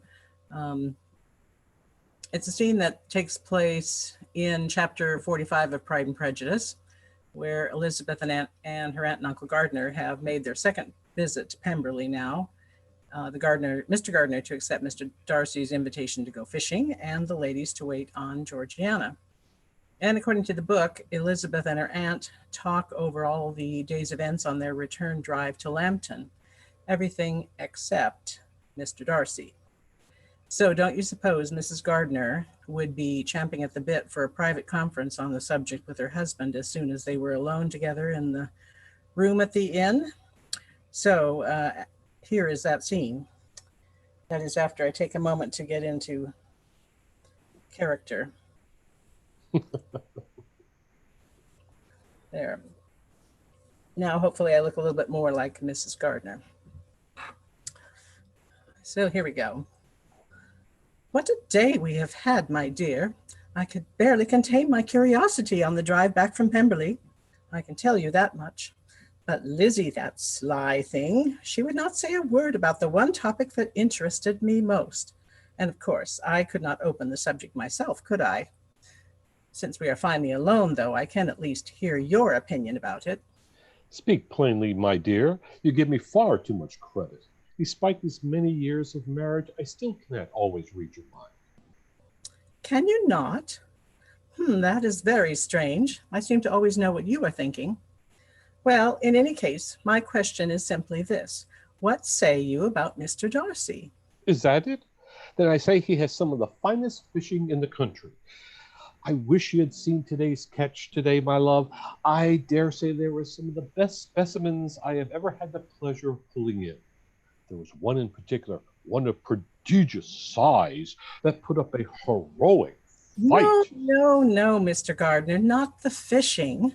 It is your opinion of the man I am far more interested in. What say you about your host, Mr. Darcy, now that you have spent more time in his company? Oh, well, that's another matter altogether. But my opinion of him is equally high, I should think. He is as fine a fellow as I have ever come across, and a great deal more civil than your average rich man. No arrogance, then? No false pride? None that I could see. He is perhaps a little reserved, but he could not have been more accommodating or more obliging to me. That speaks well of his character, I think, especially when you consider there could be nothing in it for him. There is no reason Mr. Darcy should have gone on his way for someone like me. I am nowhere near his equal in wealth or position, and I have no influence or acquaintance that could possibly interest him. Yes, I thought it most positive proof of his generous nature.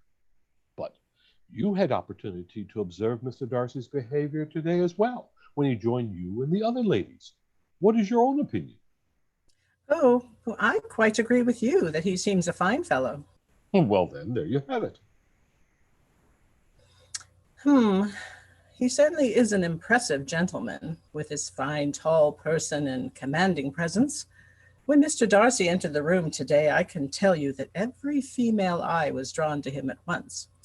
I must say that even I felt a little flutter of That will do, Mrs. Gardiner. I believe we have an accurate picture. Very well, but I must tell you that there was something else about him, something I observed. It cannot have been my imagination, can it? You are speaking in riddles again, madam. Do explain yourself. Oh, yes, of course. I'm sorry. It's just this. I must beg to differ with you on one point you mentioned a moment ago, your presumption of having no influence or acquaintance of value to Mr. Darcy. I think you may be wrong there. Really? How so? I believe your niece may be of very particular interest to him, in fact. Elizabeth? That seems hardly likely. Their past acquaintance was but trifling, and we know the decided dislike she's expressed for the man. Oh, but that was before we came to Pemberley. What are you saying? That Lizzie has lost her head because of his wealth? She is far too firm of mind for that. No, I only meant that first impressions are not always accurate, as you must admit. Remember, it was not me, but my sister that you preferred in the beginning. And likewise, first impressions are not always immutable either. By choosing me, you have proved that as well. I think a change may be at work. Lizzie did not seem to disdain Mr. Darcy's company today. And anybody who watched the two of them together this afternoon, how solicitous he was, how anxious to promote a friendship between his sister and our niece, must suspect there is more to the connection than Lizzie has admitted. Perhaps you are right, my dear. Now that you mention it, Mr. Darcy could not get away from the stream quick enough once I told him that you and Elizabeth was calling on his sister. That was the end of fishing for him. Clearly, in his mind, what was going forward in the house was more pressing, the company there more intriguing. Oh, imagine our niece, mistress of Pemberley. Do you not think you may be leaping forward too far, or perhaps too rapidly? Well, perhaps, but oh, I'm impatient to know the truth of it. If only Elizabeth would begin the subject. You know how she talked all around the idea of Mr. Darcy after we came away. His sister, his house, his grounds, even his table. Everything in favorable yet guarded terms. Not one word did she venture on the interesting person at the heart of it all, the man himself, though I could have sworn she was near busting with it one time and then another. That must mean something. If she is secretly in love with a man, who could blame him? You seem a bit dazzled by Mr. Darcy yourself, my dear. Perhaps the feeling is mutual. Perhaps you are the real reason he hurried back today and not our niece. You are still a fine-looking woman, after all. Oh, at my age? Fie, Mr. Gardiner. How you do love to tease me. I speak nothing but the truth. And I love you for it sincerely. But do be serious now and think of Elizabeth. Do not you believe her happiness would be safe in Mr. Darcy's care? Yes, I would be very pleased to see her married to him as soon as may be. What a fine establishment it would make for our niece. And what a fine thing for us. We should be welcome to visit her at Pemberley as much as we like thereafter. You are thinking of the fishing again, my dear. Oh, one cannot overlook that advantage to the match. Very true. Remember how we were forced to abbreviate our walking tour the other day when I grew tired? I'm sure I shall never be completely happy until I have been all the way around the park by some means or another. 10 miles, we are told. Next time, a carriage of some sort, I think. Perhaps a phantom with a pair of sturdy ponies. Oh, yes, my dear, that would be the very thing. The end. I see Abigail clapping. Thank you. Yes, I'm sure there's applause rolling in, but we just can't hear it, right? Everybody's muted. Well, we could actually unmute them for a while. I mean, we can do that. Just look over at the comments. Oh, That yeah. was awesome. Yeah. This makes me love the Gardiners even more. How droll this couple is. Love it. Clap, clap, clap. Clap, clap, clap, clap, clap. Great job. That was lovely. Thanks. So much fun. Oh, that's good for my ego. Yeah. I'm glad people like the Gardiners. I do plan to do a book about the Gardiners one day. Not, I don't know. It has to wait in its turn in the queue though. Well, we can throw it open to any questions if there are any questions or. Well, I think while there are people running up questions, one thing that occurs to me is that we have so many people in the organization, and everyone has their own different approach that they take to Jane Austen, especially when they take to this particular novel, Pride and Prejudice. So, Shannon, if you could share with everyone, what is your own take on Pride and Prejudice? Is it, how do you see Elizabeth and the other characters in there, your own particular view upon them? Oh my goodness. Well, I've long puzzled over the question about which one represents pride and which one represents prejudice. And of course, I think most people come to the conclusion eventually that both Mr. Darcy and Elizabeth have a measure of each in them. And it's important that that we notice that neither one of them is perfect and the other one all wrong. There's plenty of blame to go around. And we're just glad that they learn and grow and come together at the end, of course. And yeah, it's my favorite novel. I think Persuasion's a close second, but it's Pride and Prejudice is still my favorite novel. And like I say, I've never written anything that that changes what happens in the novel. I've only added on to it sideways and chronologically. I've got 2 sequels to Pride and Prejudice, The Darcys of Pemberley, and then Return to Longbourn. And then I went laterally with a book for Georgiana and one for Anne de Burgh, which is called The Ladies of Rosings Park, and I'm going to be reading from that in a little while. So I've had loads and loads of fun with it, but I also like the other novels, and so one of my goals is to write at least one book that is related to each of Jane Austen's 6. So I've got Pride and Prejudice covered, obviously, by now, and I've got a Persuasion book, The Persuasion of Miss Jane Austen, which brings Jane Austen herself in as the main character. But and then I count I've got a modern time travel book called Leap of Hope, and I count that as my Mansfield Park book. Modern girl that goes time travels and expects to find Mr. Darcy, and instead she finds herself more in a story like Mansfield Park. So what am I leaving out? Oh, and yeah, and then just the new book is Murder at Northanger Abbey, so that'll cover Northanger Abbey. And then I just have to figure out what to do with Sense and Sensibility and Emma.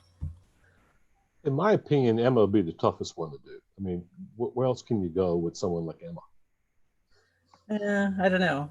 Well, since I've done The Ladies of Rosings Park, which is partly telling the Pride and Prejudice story and partly moves beyond into a sequel form, I have thought about doing The Gentleman of, what's the name of the town? Elton? No, that's Highbury? Jeff. The name of the town Emma lives in. Oh, that'd be Highbury. Highbury, thank you. The Gentleman of Highbury, perhaps telling the story from the gentleman's point of view. So who knows? Sky's the limit. Well, we got one comment in here where Gina claims I have no accent. Well, Shad, you never heard me talking like a Cajun yet, so there you go. You get just the wrong accent. Well, I just can't. I mean, when I read my own books back to myself and I read them aloud because it helps you find mistakes and it's really helpful, but they must be read with a British accent. So I guess I've worked on mine some, but my sister always laughs at me when I do it. So I'm trying not even to think about the fact that she's currently laughing at me as I slide into my British accent. Mm-hmm. But what brought you to Jane Austen in the first place? Everyone has their own story how we got wrapped up into this. What is yours? I hadn't read a word of Jane Austen that I recall, and nobody ever made me read it in school, which, I think is a travesty, but I'm not sure I would have liked it then. So really my introduction, like as for a lot of people, was with Pride and Prejudice 95. I didn't see it on TV at the time, but I was shopping at Costco one day and strolling through the movie aisle, and there was Colin Firth's pretty face. And I'd already been thinking, now that my kids were older, I really wanted to get back into reading and particularly reading the classics. And I thought I wanted to read Pride and Prejudice anyway. So I picked up the movie and fell in love with it, and went from there. I read all the books, watched all the movies, read all the books again, looked for more, wasn't finding anything. I did come across one modern day author's idea of a sequel to Pride and Prejudice. And of course I was thrilled until I read it, and it didn't, it didn't fit my image of what that should look like at all. So actually that inspired me. If I ever meet that author, I will thank her for the inspiration, because that's what got me to sit down at my computer one day and just start writing. And I had the best time and never looked back. That's really interesting. And of course, everyone's favorite book of most Janites' favorite book is going to be Pride and Prejudice. You mentioned that Persuasion is your second favorite. Is there a reason why? I'm not really sure, other than maybe it's because it has a little bit older heroine, and plus everybody likes a story about second chances, I think. And so I love the fact that they get a second chance. And she wrote it, last, and when she was a more mature writer, perhaps, and had seen more of life. And I think it just has a little bit more of a mature perspective, perhaps. And so, if any of the books are autobiographical for her, that's the one I think is autobiographical. Yeah, she had several brothers who were in the Navy. Huh? She had several brothers who were in the Navy. Oh, exactly. And anyway, so that's what I expanded on in the novel I wrote, Persuasion of Miss Jane Austen, is the idea that Persuasion was autobiographical for Jane Austen. Mm-hmm. And so looking at, if there are any questions out there, there's a lot of great comments we're getting from everybody. So we're just kind of doing this. Perhaps you want to, let's get into Northanger Abbey. Well, Jack? Yes. Here's an idea. I don't know if anybody might be just now tuning in, expecting to see the little play that we've advertised at this time. Right. Mm-hmm. We could run it again. There's been a change in the numbers here. We've gone from 43 to 44, so I don't know if we've got anybody's jumped in late. Well, I mean, we could do the play again, just because this is the time we scheduled it for. Mm-hmm. You could work on your British accent. Look, I'm just trying not to talk like I'm from down the bayou. Well, I just mentioned that people can still view it on YouTube. Oh. You missed it in the live one. Sure. Right. So it is still available on YouTube. Well, Gene is out there screaming for it, and so heck, I'm ready for it. Though I'm kind of we'll forget 21st century now. Yeah, I didn't get all my costume on either since we started early, and sitting under these hot stage lights here, I had to peel off a layer. Okay, so let's do it again from the top. Okay, you got it. Okay, so for anyone who missed it before, this is taken from Pride and Prejudice chapter 45, where Elizabeth and her aunt and Uncle Gardiner have now made their second visit to Pemberley, Mr. Gardiner to accept Mr. Darcy's invitation to go fishing, and the ladies to wait on his sister Georgiana. According to the book, Elizabeth and her aunt talk over all the day's events on their return drive to Lambton, everything except Mr. Darcy, very maddeningly. Elizabeth doesn't bring up that subject. So don't you think Mrs. Gardiner would be chomping at the bit for a private conversation with her husband as soon as they are alone in the room at the inn? So here is that scene. What a day we have had, my dear, and I could barely contain my curiosity on the drive back from Pemberley, I can tell you that much.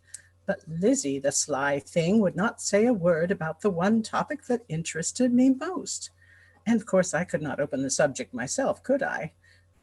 But since we're finally alone, I can at least hear your opinion about it.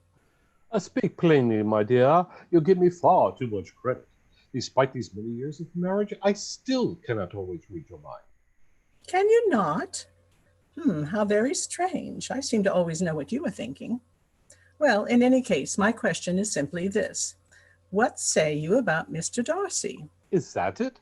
Then I say he has some of the finest fishing in the country. I wish you had seen today's catch, my love. It were some of the finest specimens I've ever had the pleasure of pulling in. There was one in particular, one of prodigious size that put up a heroic fight. No, Mr. Gardiner, not the fishing. It is your opinion of the man I am far more interested in. What say you about your host, Mr. Darcy, now you have spent more time in his company? Oh, well, that's another matter altogether. But my opinion of him is equally high, I should think. He is fine a fellow as I've ever come across. A great deal more civil than your average rich man. No arrogance, then? No false pride? None that I could see. He is perhaps a little reserved, but he could not have been more accommodating and more obliging to me. That speaks well of his character, I think, especially when you consider there could be nothing in it for him. There is no reason Mr. Darcy could have gone out of his way for someone like me. I am nowhere near his equal in wealth or position, and I have no influence or acquaintance that could possibly interest him. Yes, I thought it most positive proof of his generous nature. But you had opportunity to observe Mr. Darcy's behavior as well when he joined you and the other ladies. What is your own opinion? Oh, I quite agree with you that he seems a very fine fellow. Oh, very well then. There you have it.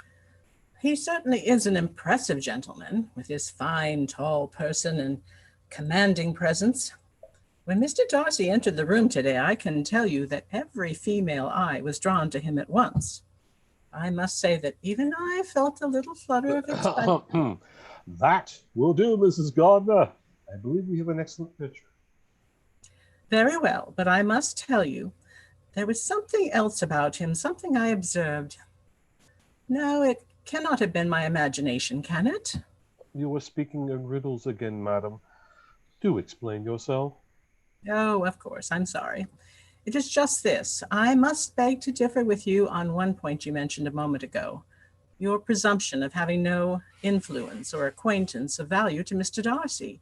I think you may be wrong there. Really? How so? I believe your niece may be of very particular interest to him, in fact. Elizabeth? That seems hardly likely. Their past acquaintance was but trifling, and you know the decided dislike she has expressed for the man. Oh, but that was before we came to Pemberley. What are you saying? That Lizzie has let her head be turned by his wealth? She is too firm of mind for that. No, not that. I only meant that first impressions are not always accurate, as you must admit. Remember, it was not me, but my sister you preferred in the beginning. And likewise, first impressions are not always immutable either. By choosing me, you have proved that as well. I think a change may be at work. Lizzie did not seem to disdain Mr. Darcy's company today, and anybody who watched the two of them together this afternoon. How solicitous he was, how anxious to promote a friendship between his sister and our niece. Must suspect there is more to the connection than Lizzie has admitted. Perhaps you are right, my dear. Now that you mention it, Mr. Darcy could not get away from the stream quick enough once I told him that you and Elizabeth had gone to call on his sister. clearly in his mind that was going forward in the house was more pressing, the company there more intriguing, that was certainly the end of fishing for him. Imagine our niece mistress of Pemberley. Do you not think that may be leaping forward too far, or at least too rapidly? Perhaps. But oh, I'm impatient to know the truth of it, if only Elizabeth would begin the subject. You noticed how she talked all around the idea of Mr. Darcy after we came away. His sister, his house, his grounds, even his table. Everything in favorable yet guarded terms. Not one word did she venture on the interesting person at the heart of it all, the man himself, though I could have sworn she was near to busting with it one time and then another. That must mean something. If she is secretly in love with a man, who could blame her? You do seem a bit dazzled by Mr. Darcy yourself, my dear. Perhaps the feeling is mutual. Perhaps you are the real reason he hurried back to the house today and not our niece. You're still a fine-looking woman, after all. Oh, at my age, fie, Mr. Gardiner. How you do love to tease me. I speak nothing but the truth. And I love you for it, sincerely. But do be serious now and think of Elizabeth. Do not you believe her happiness would be safe in Mr. Darcy's care? Yes, I would be very pleased to see her married to him as soon as may be. What a fine establishment it would make for our niece. And what a fine thing for us if we could be welcome to visit her at Pemberley as much as we like thereafter. You are thinking of the fishing again, my dear. One cannot overlook that advantage to the match. Very true. Remember how we were forced to abbreviate our walking tour the other day when I grew too tired? I'm sure I shall never be completely happy until I've been all round the park by some means or another. 10 miles, we are told. Next time, a carriage of some sort, I should think. Perhaps a phantom with a pair of sturdy ponies. Oh, yes, my dear, that would be the very thing. The end again. Yes, again. Okay, well, do we have comments or questions? Yeah, we're getting some bravos and encores here, so we're doing all right. Oh, by the way, for those of you who have never been to New Orleans, I do have a New Orleans accent. This is a New Orleans accent. So if you've ever watched that terrible movie, The Big Easy, that we put that down, us who live down here, as the worst illustration of a New Orleans accent that has ever been put on film. And that's all I'll say about that. And I'm just going to step in for a moment to hopefully share my screen. Yep, I can see you. Which is the book that this scene appears in non-play form, Pride and Prejudice Behind the Scenes. Very good. Put in a plug for the book, yeah. Of course. Which, as you say, all proceeds go to charity, right? Yes, they all go to the Jane Austen's House Museum, which has been in quite a financial crisis of late, though they seem to have gotten enough to make it through to the end of the year. But we've managed to give them a good sum over the years, and we've got another little pocket full to hand to them. So I encourage you to buy it because all the authors have agreed to donate 100% of the royalties. So, and there's lots of great scenes in it. I would love to be volunteered to go deliver the next check to in person if possible. Yes, I well, have to be there. I've been planning to do it this June, but something came up. I can't remember what it is, Yeah, but something came up. Yeah. Yeah. Well, yes, I'm glad I didn't plan a trip this year because it would have gotten canceled anyway. So. Yeah, absolutely. Well, I think now that we've done it again, and it's let's just get into your Northanger Abbey novel. So take it away. Oh, well, I was going to, as far as the reading, I was going to do that from The Ladies of Rosings Park, but I won't miss. Oh, I'm sorry. Excuse me. I won't miss an opportunity to plug the new book too. This is my sequel to Northanger Abbey. As I told you a little while ago, I intend to do a book from each of Jane Austen's novels. I'll just read you the blurb as long as we have a minute. Newly married to her beloved Henry, Catherine's eyes are now open to the grown-up pleasures of wedded life. Yet she still hasn't quite given up her girlhood fascination with all things Gothic. When she first visited Northanger Abbey, she only imagined dreadful events that had occurred there. This time, the horror is all too real. There's been a murder, and Henry has fallen under suspicion. Catherine is determined to clear her husband's name, but at the same time, she's afraid for her own safety, since there's a very good chance the real murderer is still in the house. Dum, dum, dum. This delightful sequel reprises the mischievous spirit of Austen's original spoof on the Gothic novel, while giving Catherine a genuine murder mystery to unravel. And the book hasn't officially launched because the launch post will be on Tuesday at Austen Variations, but the book is available already. The paperback has gone live, and the Kindle version is available for pre-order, and those books will be delivered on Monday. So that's my plug for my Northanger Abbey sequel. And except to say that Diana Birchall, who's also written a Northanger Abbey sequel, we got together and we were both writing Northanger Abbey sequels at the same time, and we didn't know it. And then when we discovered it, since we're friends, we thought, hey, that'd be great to put together a program. And then this gave us the opportunity to do so. So next Saturday, we have an event scheduled for our Northanger Abbey sequels called, and it's The News from Northanger, A Tale of Two Sequels. And I've read hers and she's read mine by now, I think. And they're quite different. So it's really interesting to see a different person's take on the whole thing. But yes, are we time-wise, are we supposed to be starting my other reading now, Abigail? I think it's like supposed to be at like 9:15 Eastern time, and so we got a few minutes. Well, you talk a little bit more about what you've got coming, Jack. Well, again, the two things. First off, I have my own version of a Northanger Abbey sequel, which is my part of my.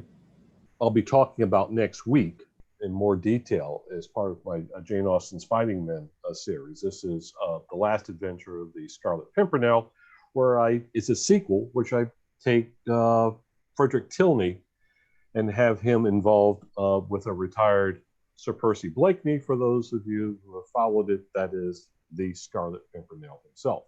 It's my attempt of a swashbuckler.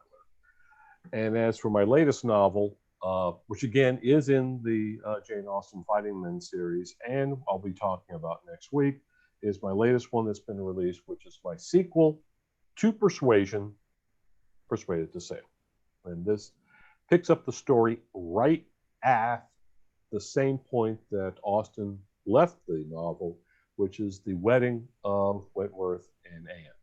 So again, we'll be talking about a little bit more next Sunday. Not this upcoming Sunday, but in about a week.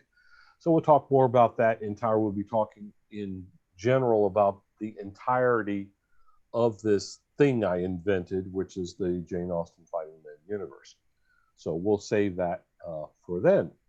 And so that's what I have out right now. I am right now writing a fourth book in that universe, which is will be released this fall, which is going to be Rosings Park. I know I've been promising this book for years. It's finally done and going through editing, and it should be released this fall. And that will be the fourth book.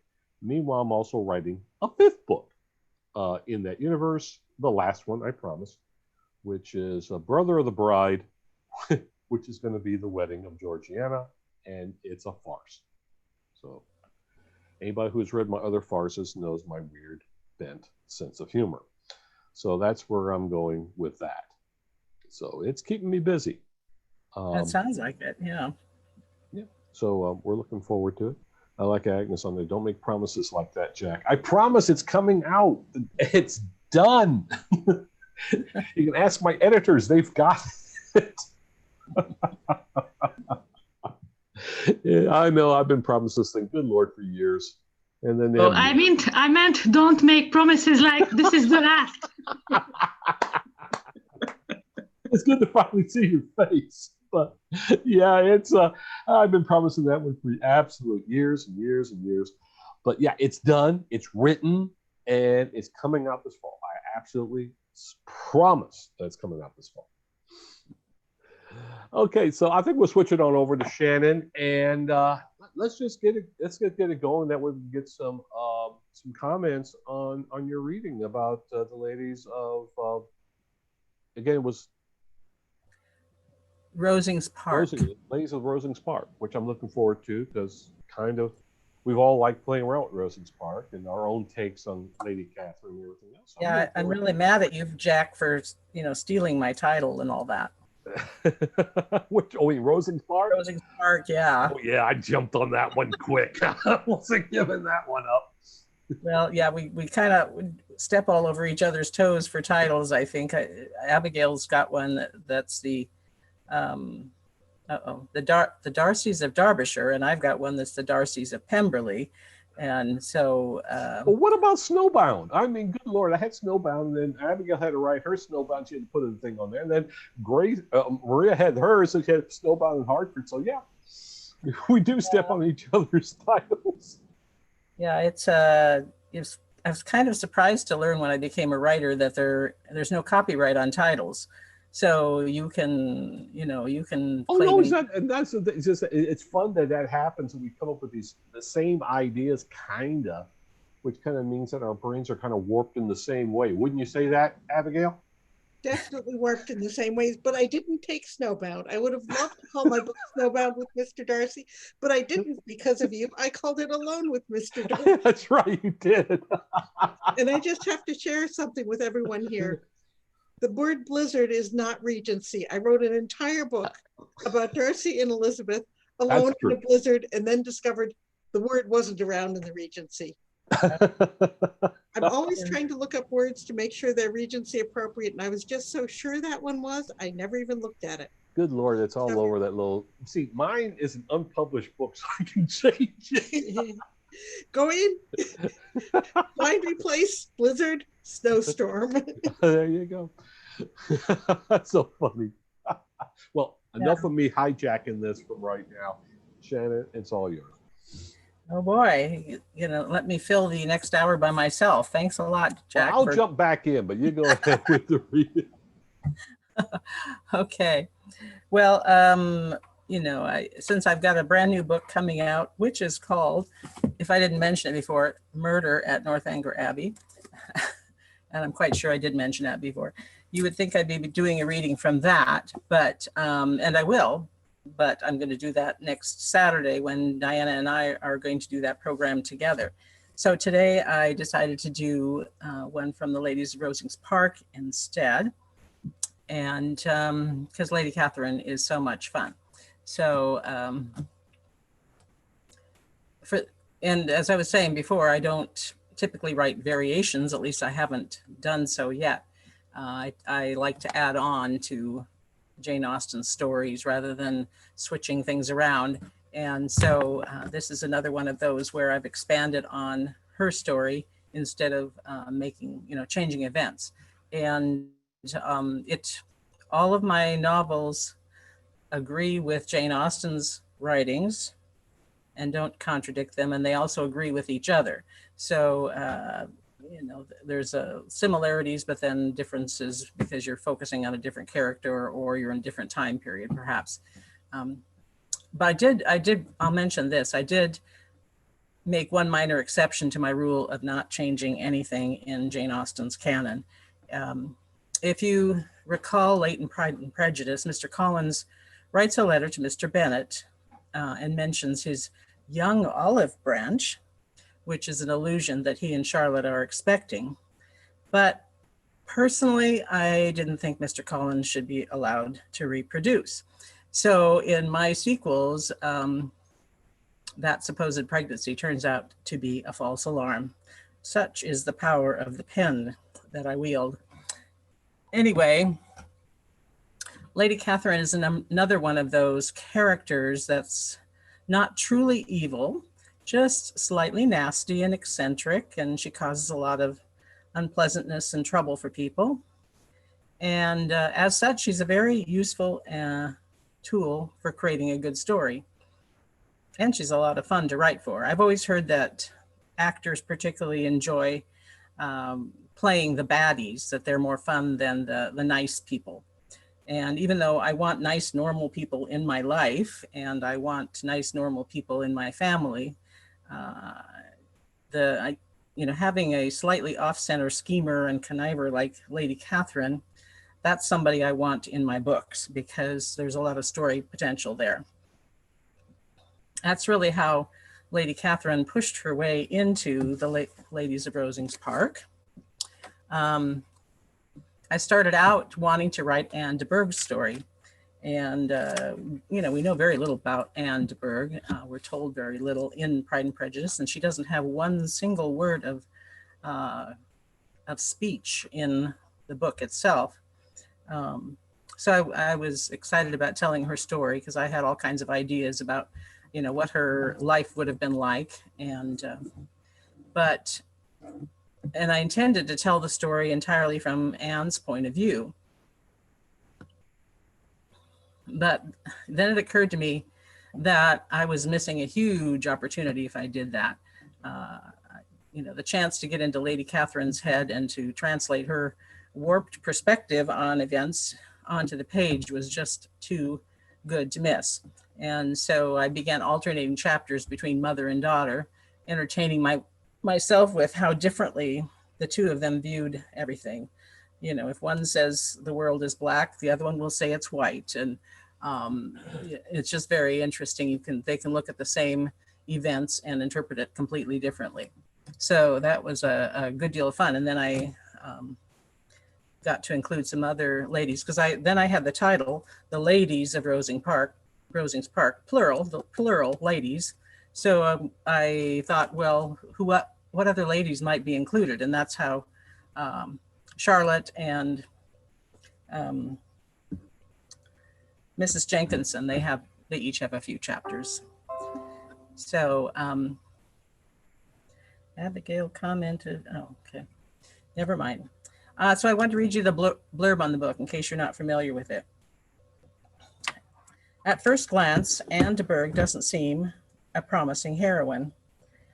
But beneath that quiet exterior, there's a lively mind at work, imagining how one day she will escape her poor health and her mother's domination to find love and a life worth living. Now Anne finally gets the chance to speak her mind, but Lady Catherine demands equal time.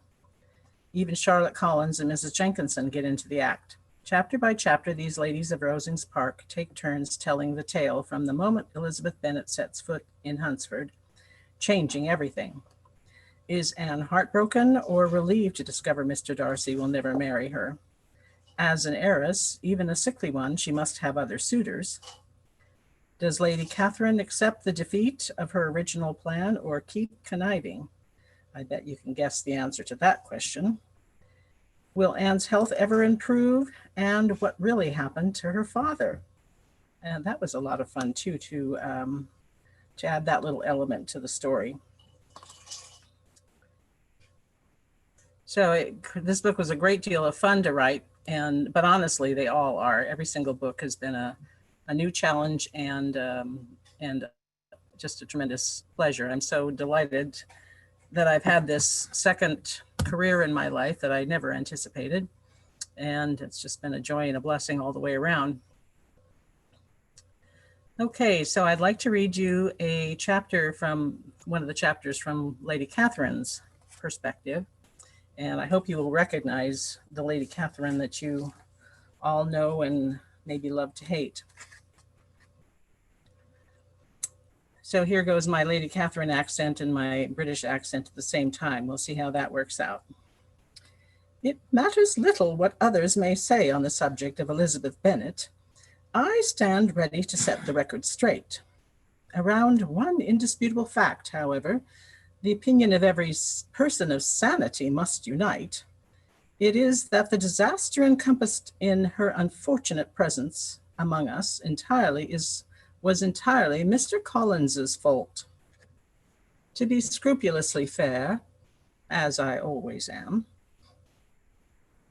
I looked at the question from all sides. Was I in any way to blame, I asked myself. After all, Mr. Collins may have brought Elizabeth to Hunsford, but I brought Mr. Collins. No doubt that is what a shrewd barrister would argue, and yet no one would dare to convict me on such grounds, not when my spotless character and irreproachable motives are considered. Christian charity and the principle of noblesse oblige govern all my actions. I am no fool. I knew there was nothing exceptional in Mr. Collins to justify my singling him out for such a valuable preferment. He had done nothing to earn my especial favor. If I am not mistaken, and I never am, that is the very definition of grace, the stooping down to bestow a gift on the undeserving, the giving of kindness to one who does not merit it. Perhaps that was my crime after all, being more charitable than what was prudent. And how was I repaid for my goodness? Mr. Collins unwittingly delivered a viper into my bosom, one come from his family to destroy mine. I say unwittingly because I do not for 1 minute suppose he understood the danger. I did not see it myself in the beginning. The possibility that my own nephew, my dear dead sister's only son, could fail to keep his solemn engagement was the farthest thing from my mind. That Darcy might forsake Anne for a young woman without family connections or fortune, well, it was inconceivable. So I welcomed Miss Bennet into my home for the same reason I frequently did the Collinses, in a spirit of kind condescension. I held no illusions that my daughter and I could meet her on any kind of an equal footing. Considering she was a relation to Mr. Collins, I expected to find her birth inferior, her manners marginal, and her education suspect. This, by skillful questioning, I soon confirmed. Indeed, the unfortunate tendency of her information went beyond anything I had expected. She actually admitted to her family having kept no governess, despite 5 daughters brought up at home. 5! This and more she confessed without apology. No doubt I was more ashamed for her than she was for herself. And you may be sure I did not fail in my duty to give her benefit of my opinions on these and other subjects. Had I known her mother when it might have done some good, I should most strenuously have advised her to engage a qualified governess. In fact, I might have been able to go so far as to recommend someone to her. I have lost count as to how many families I have been the means of supplying in that way. I am always glad to step in where I can be of service, whether it be to settle some dispute within the parish, to see to it that a young person is well placed out, or by giving wise and timely counsel to keep a weak sort of character on the straight and narrow. There seems to be a general want of gratitude and common sense round about, which I make it my business to correct whenever possible.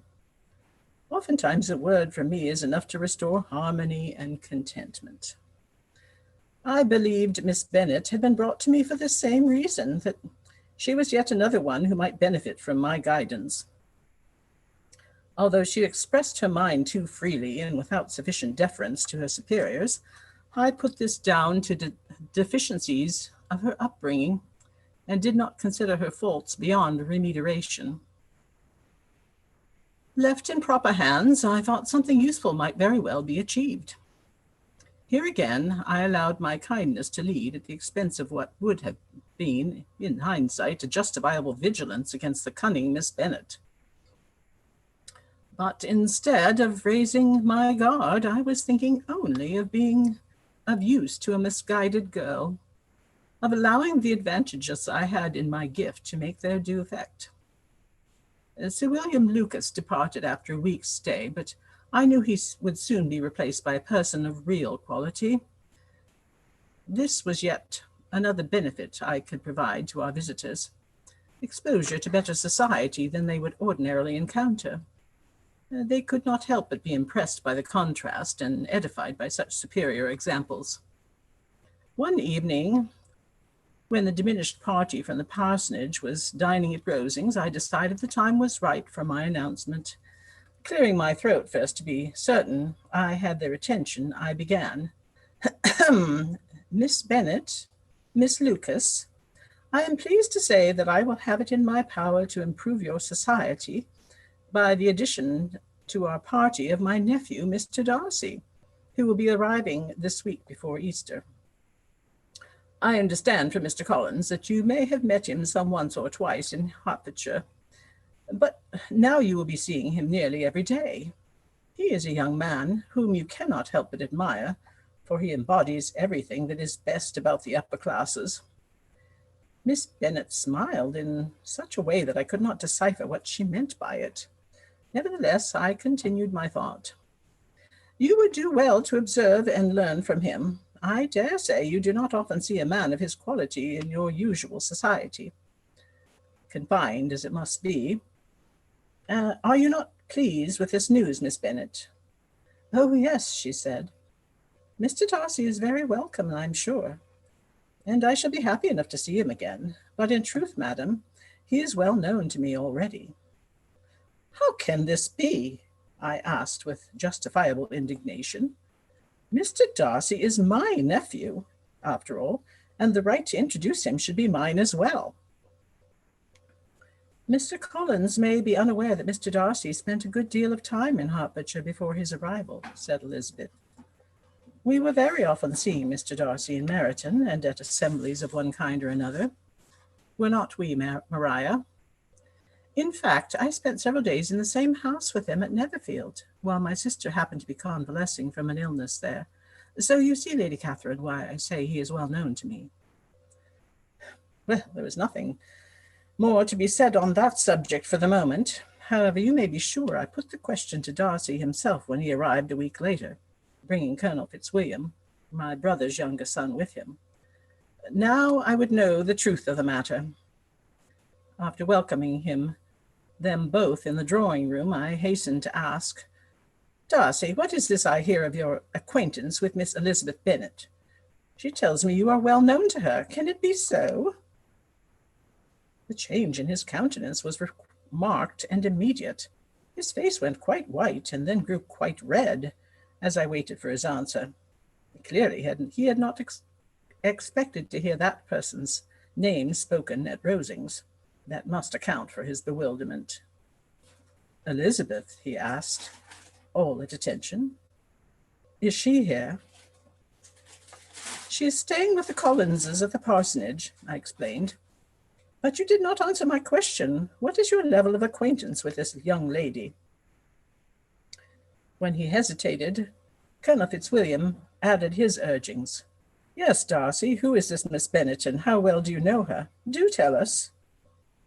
Oh, not well at all, he said finally. I met her in Hertfordshire, Fitzwilliam, while I was visiting Mr. Bingley at Netherfield. The Bennets are one of the principal families of the neighborhood, so naturally we were often thrown into company with them. Still, I would not say I know Miss Elizabeth Bennet particularly well. If she is here at Hunsford, however, it would be right for me to pay my respects to her, and to the Collinses, of course. He rose as if to go at once. Come, Fitzwilliam, when one has a duty to perform, it is best to do it without delay, and you may as well accompany me. A duty, is it? Remarked Fitzwilliam. Are you sure it is not a privilege and a pleasure? You seem very keen to be at it. Stay where you are, both of you, I said firmly. Tomorrow or the next day will be soon enough to begin paying calls of duty. For now you must rest from your travels and give your attention to those who have a higher claim to it. Ah, here is Anne. I had sent for her as soon as the gentleman arrived. Now, however, I could have wished she had been less prompt answering my summons and taken more time attending to her appearance first. Mrs. Jenkinson would be reprimanded for allowing Anne to come down in such a state, in a very ordinary gown, her hair mussed, and her spirits not fully composed. Fortunately, Darcy and Fitzwilliam seemed not to notice anything amiss. They both rose to cordially welcome Anne, each taking her hand in turn. Fitzwilliam, I knew, would flatter and make jokes, but I was much more interested to observe Darcy's interactions with my daughter, to watch for some advancement in their courtship. I intended they be given every opportunity for that kind of progress to occur. Indeed, that was my purpose for sending for my nephew. It was high time some definite plan for their wedding was made. Darcy, you sit beside Anne, I directed. Fitzwilliam, I will have you next to me. I am pleased you have come. You must tell me how my brother does and all your family. He was in good spirits, and I allowed him to chatter on, following his banter as well as possible, while at the same time keeping one eye on the other pair. There was very little of a satisfactory character going forward there, however. And that's the end of the chapter. So, Lady Catherine's not very pleased with the developments, and of course, you can imagine that she's not very pleased with how the whole story comes out either.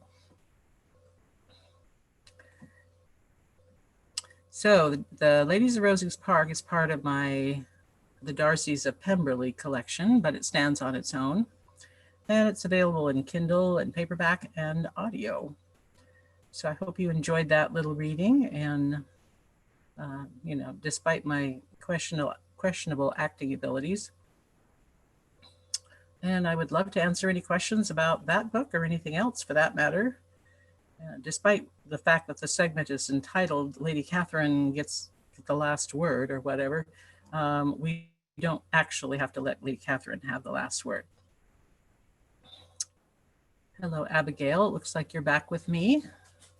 Yes, I just came on to thank you for that reading, and I have to share one comment over here, some comments over here. One was that you really had your Judi Dench on while you were doing Lady Catherine.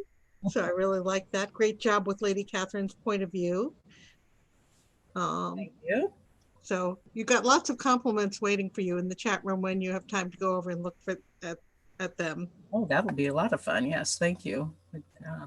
Did anyone have any questions? Or I'm not super great at talking off the top of my head, but I could try. Do we have time to fill? I guess we didn't have a finishing time, did we? We don't have a finishing time, and because we're complete amateurs, we didn't really think about what we do at the end of the evening. Now, did we? We never even considered this, but I want to say that I've really enjoyed this, and it's so great to see so many of our readers here, to have seen the faces and seen the interactions in chat. I hope you'll all be back tomorrow. We've got another big day starting at 2 p.m. Eastern. I'll be doing a talk which will shock some of you, so that should make you come. Yes, and then Joanna Starnes and Jennifer Altman will be doing virtual tea with you and sharing some parts of their books. Maria Grace is doing a question and answer about the research rabbit hole. And then there will be another mini play, which is, I got to sit on the rehearsal of it. It was absolutely hilarious. Diana Burchell, Siri James, and Paul Burchell in the Austen Assizes, which is a spoof where Mrs. Bennet has brought a lawsuit against Lady Catherine de Bourgh. So I think you'll really enjoy that. So I hope you'll all come back for that. I'll also be getting on a little early tomorrow at 1:30 in case anyone just wants to come in and chat. That won't be live on YouTube, just in case anyone wants to chat in a more informal way. I'll be here at 1:30. So, but we'll be seeing all of these people again. Jack Caldwell will be back next weekend. Jack, do you want to tell us what you'll be doing next weekend? Well, what I'm going to be doing is, as I talked before, I'm going to be expanding on what the heck is the Jane Austen's Fighting Men universe. And it's not just soldiers, but it was what I utilized to create my second published novel, which is The Three Colonels. And to make it real quick, I just simply made up a single idea that all of Jane Austen's characters knew each other. And from that, I'm now going to write my 5th book on that, with that true concept, while staying true to the characterizations that Austen wrote in the original novels. So that's a lot of fun when you do that, when you're writing sequels rather than a reimagining, which is a lot of fun. We've all done it. Abigail's a master at the reimagining and the variation. But so this one is explain how it comes up. We have PowerPoint presentations and all kinds of things because it really gets kind of complicated. But it's a lot of fun. And I hope that you'll join me and join the rest of us, not only this weekend, but also next weekend. We've got some really fun things for you that will interest all of you in one way or another.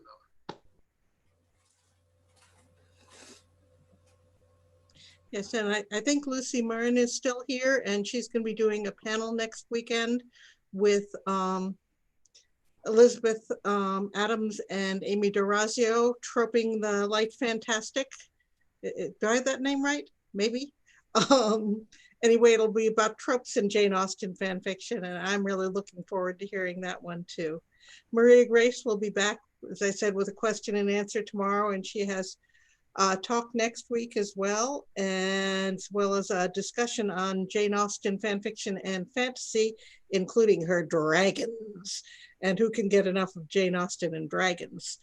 So lots more happening. Thank you for bearing with all of our amateur technology here.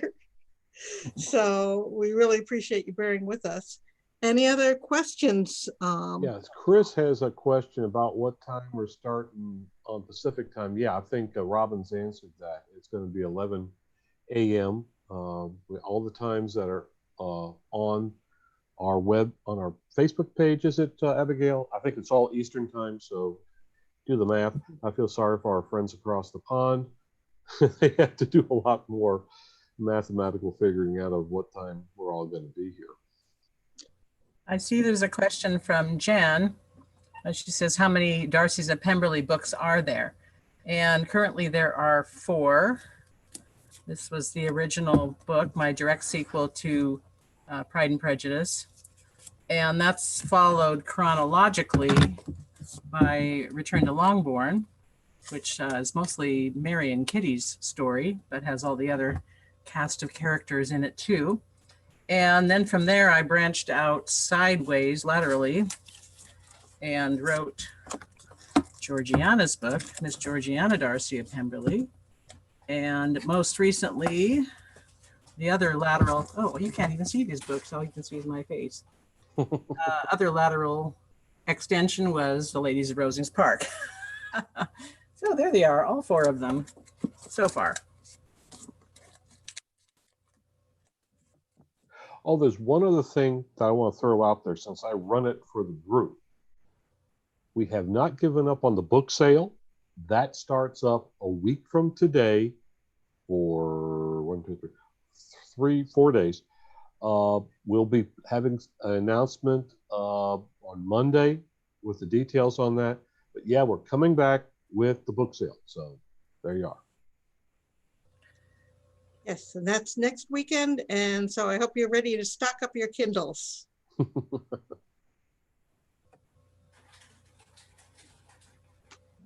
So if there aren't any more questions, I think we'll call it an evening here. But if anyone wants to stick around for a little bit to chat, there's no problem with that either. We're happy to answer any questions or just to hear what you have to say. And I clearly cannot keep up with all the comments on the side, even though I try. I think I need a babysitter. So. I've been scanning through them and trying to look for questions, but I just found that one from Jen. So in any case, thank you so much for coming, and we'll look forward to seeing you tomorrow and next weekend. And thanks again for hosting, Abigail. Thank you all. It was lovely.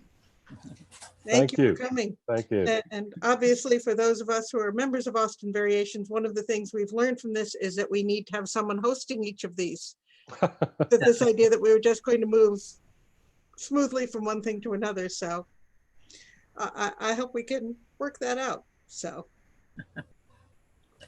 Well, this is the amateur hour, so we may be professional at writing books, but not at broadcasting. Yeah, I think I'm doing really well. None of my cats photobombed yet. So I think Well, I'm I have to ahead of the admit, game. I'm a little disappointed in that. Yeah, where's Poofer? I mean, What's her name? both you, Puffernuss. I mean, Puffernuss. you and Maria are just famous for your cats and didn't get photobombed by either one. Now, come on, we're going to have to do much better tomorrow. I'll do my best. And Lucy's got her. Oh, there we go. Lucy's. Oh, wow. She Not only almost I'm the only disconnected guy me in the during group, my I'm the reading. dog So, guy. So yes, everybody I else is. do. Yeah. I'm just glad my internet connection didn't break down. Yay. Yay. It big filled is out. that And I one, really love Lucy? your background. So Thank you. Y'all did a great job. Great job. Thank you very much. it's Lucy, really how been big is fun. that cat? So Actually, I thought it was real wallpaper, so it was perfect. It's my grandmother's blanket is what it is. There you go. A blanket that used to belong to my grandmother. I have no idea how old it is, but hey, Hi. that works. So, and it's nice to see everyone's house. I think Chris is trying to say something here. I can barely make it. Yeah, I don't think. There you are. Well, Abigail knows me a little bit. I'm the translator of Nicole Clarkson. Ah, Yes, and Chris is also the head of jazz. Help me out, Chris, here. Jane Austen Society of Mexico. Sorry, Yes. I can't get them all right. Help me out here. No, don't worry. It happens all the time. Yeah, it is Jazz MX. And I just started it last year. So it's Jane Austen Society of Mexico. And we are just, it's a little tiny, but little by little, we are growing up. And Chris also runs a Facebook group for Spanish-speaking readers of Jane Austen variations. I'm not going to try and pronounce it because I'll embarrass myself. So, and that has actually grown quite remarkably. Yeah, yeah, it is. Lately, it has got, well, a lot of people for Spanish-speaking people know a lot of Abigail's books in Spanish. Sadly, most of them because they parody a lot their books. So what I've been doing is to try to give people more reasons of why they have to stop parodying books, and that you are able to buy a book, you are able to buy something that is more expensive, a book. Please buy a book, because that's the way you can encourage the authors to keep translating the books, to keep bringing on older books to different countries. It's a lot of work to do, because sadly, a lot of people, they don't care. They don't really care how they steal all those books.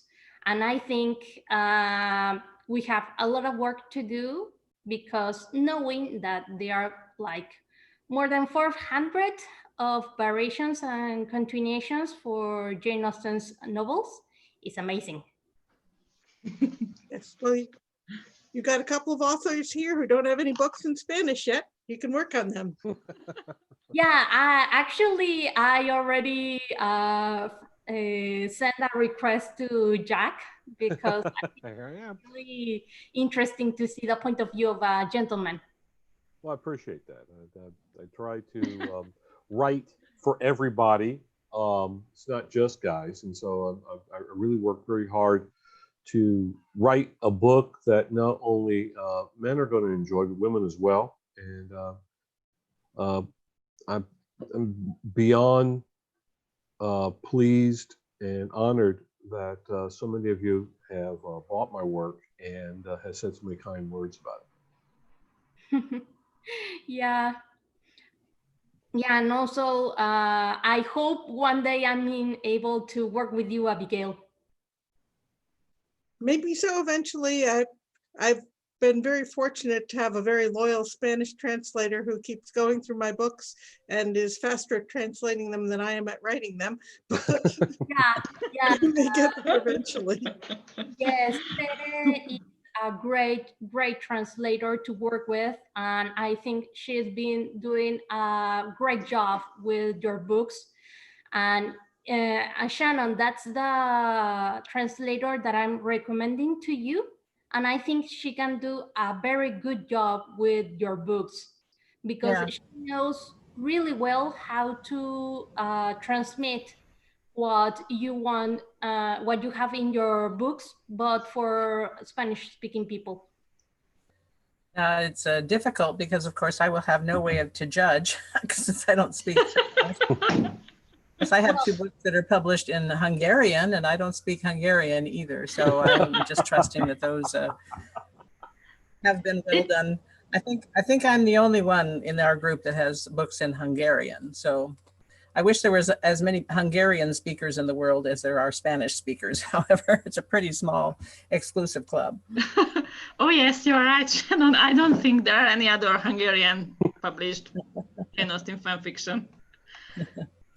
Yeah, maybe not for Jane Austen, but for other authors, is growing. How many people in that country are hungry for more books translated to their language? Well, one thing that's been a huge surprise for me is how big Jane Austen is in Brazil. I would never have picked Brazil as a place that would be full of Jane Austen fans, but boy, the Brazilians just love Jane Austen. And Pakistan, for some reason in Pakistan, Jane Austen is enormously popular. Wow. Wow. It is growing in many places. For example, in Mexico, we are just starting a book club reading Pride and Prejudice, and we are getting a lot of people that want to join to our conversation of Pride and Prejudice. And we are doing it each Saturday, 5 chapters each week. So it's going to be from here till August. So yeah, these weekends are really packed. Yes. Very busy. And then I'm launching a book in the middle of it. So it's pretty busy. Congratulations. Thank you. Hi, Candy. I can see you now that I've opened it to gallery view. Yeah, she's just sitting there waving. Yeah, I was still muted, so it's good to see you. Aren't very many of us left, so I guess you can unmute yourselves and yeah. Actually, I think I'm going to stop the YouTube live stream now. Oh yeah, so that we can just chat.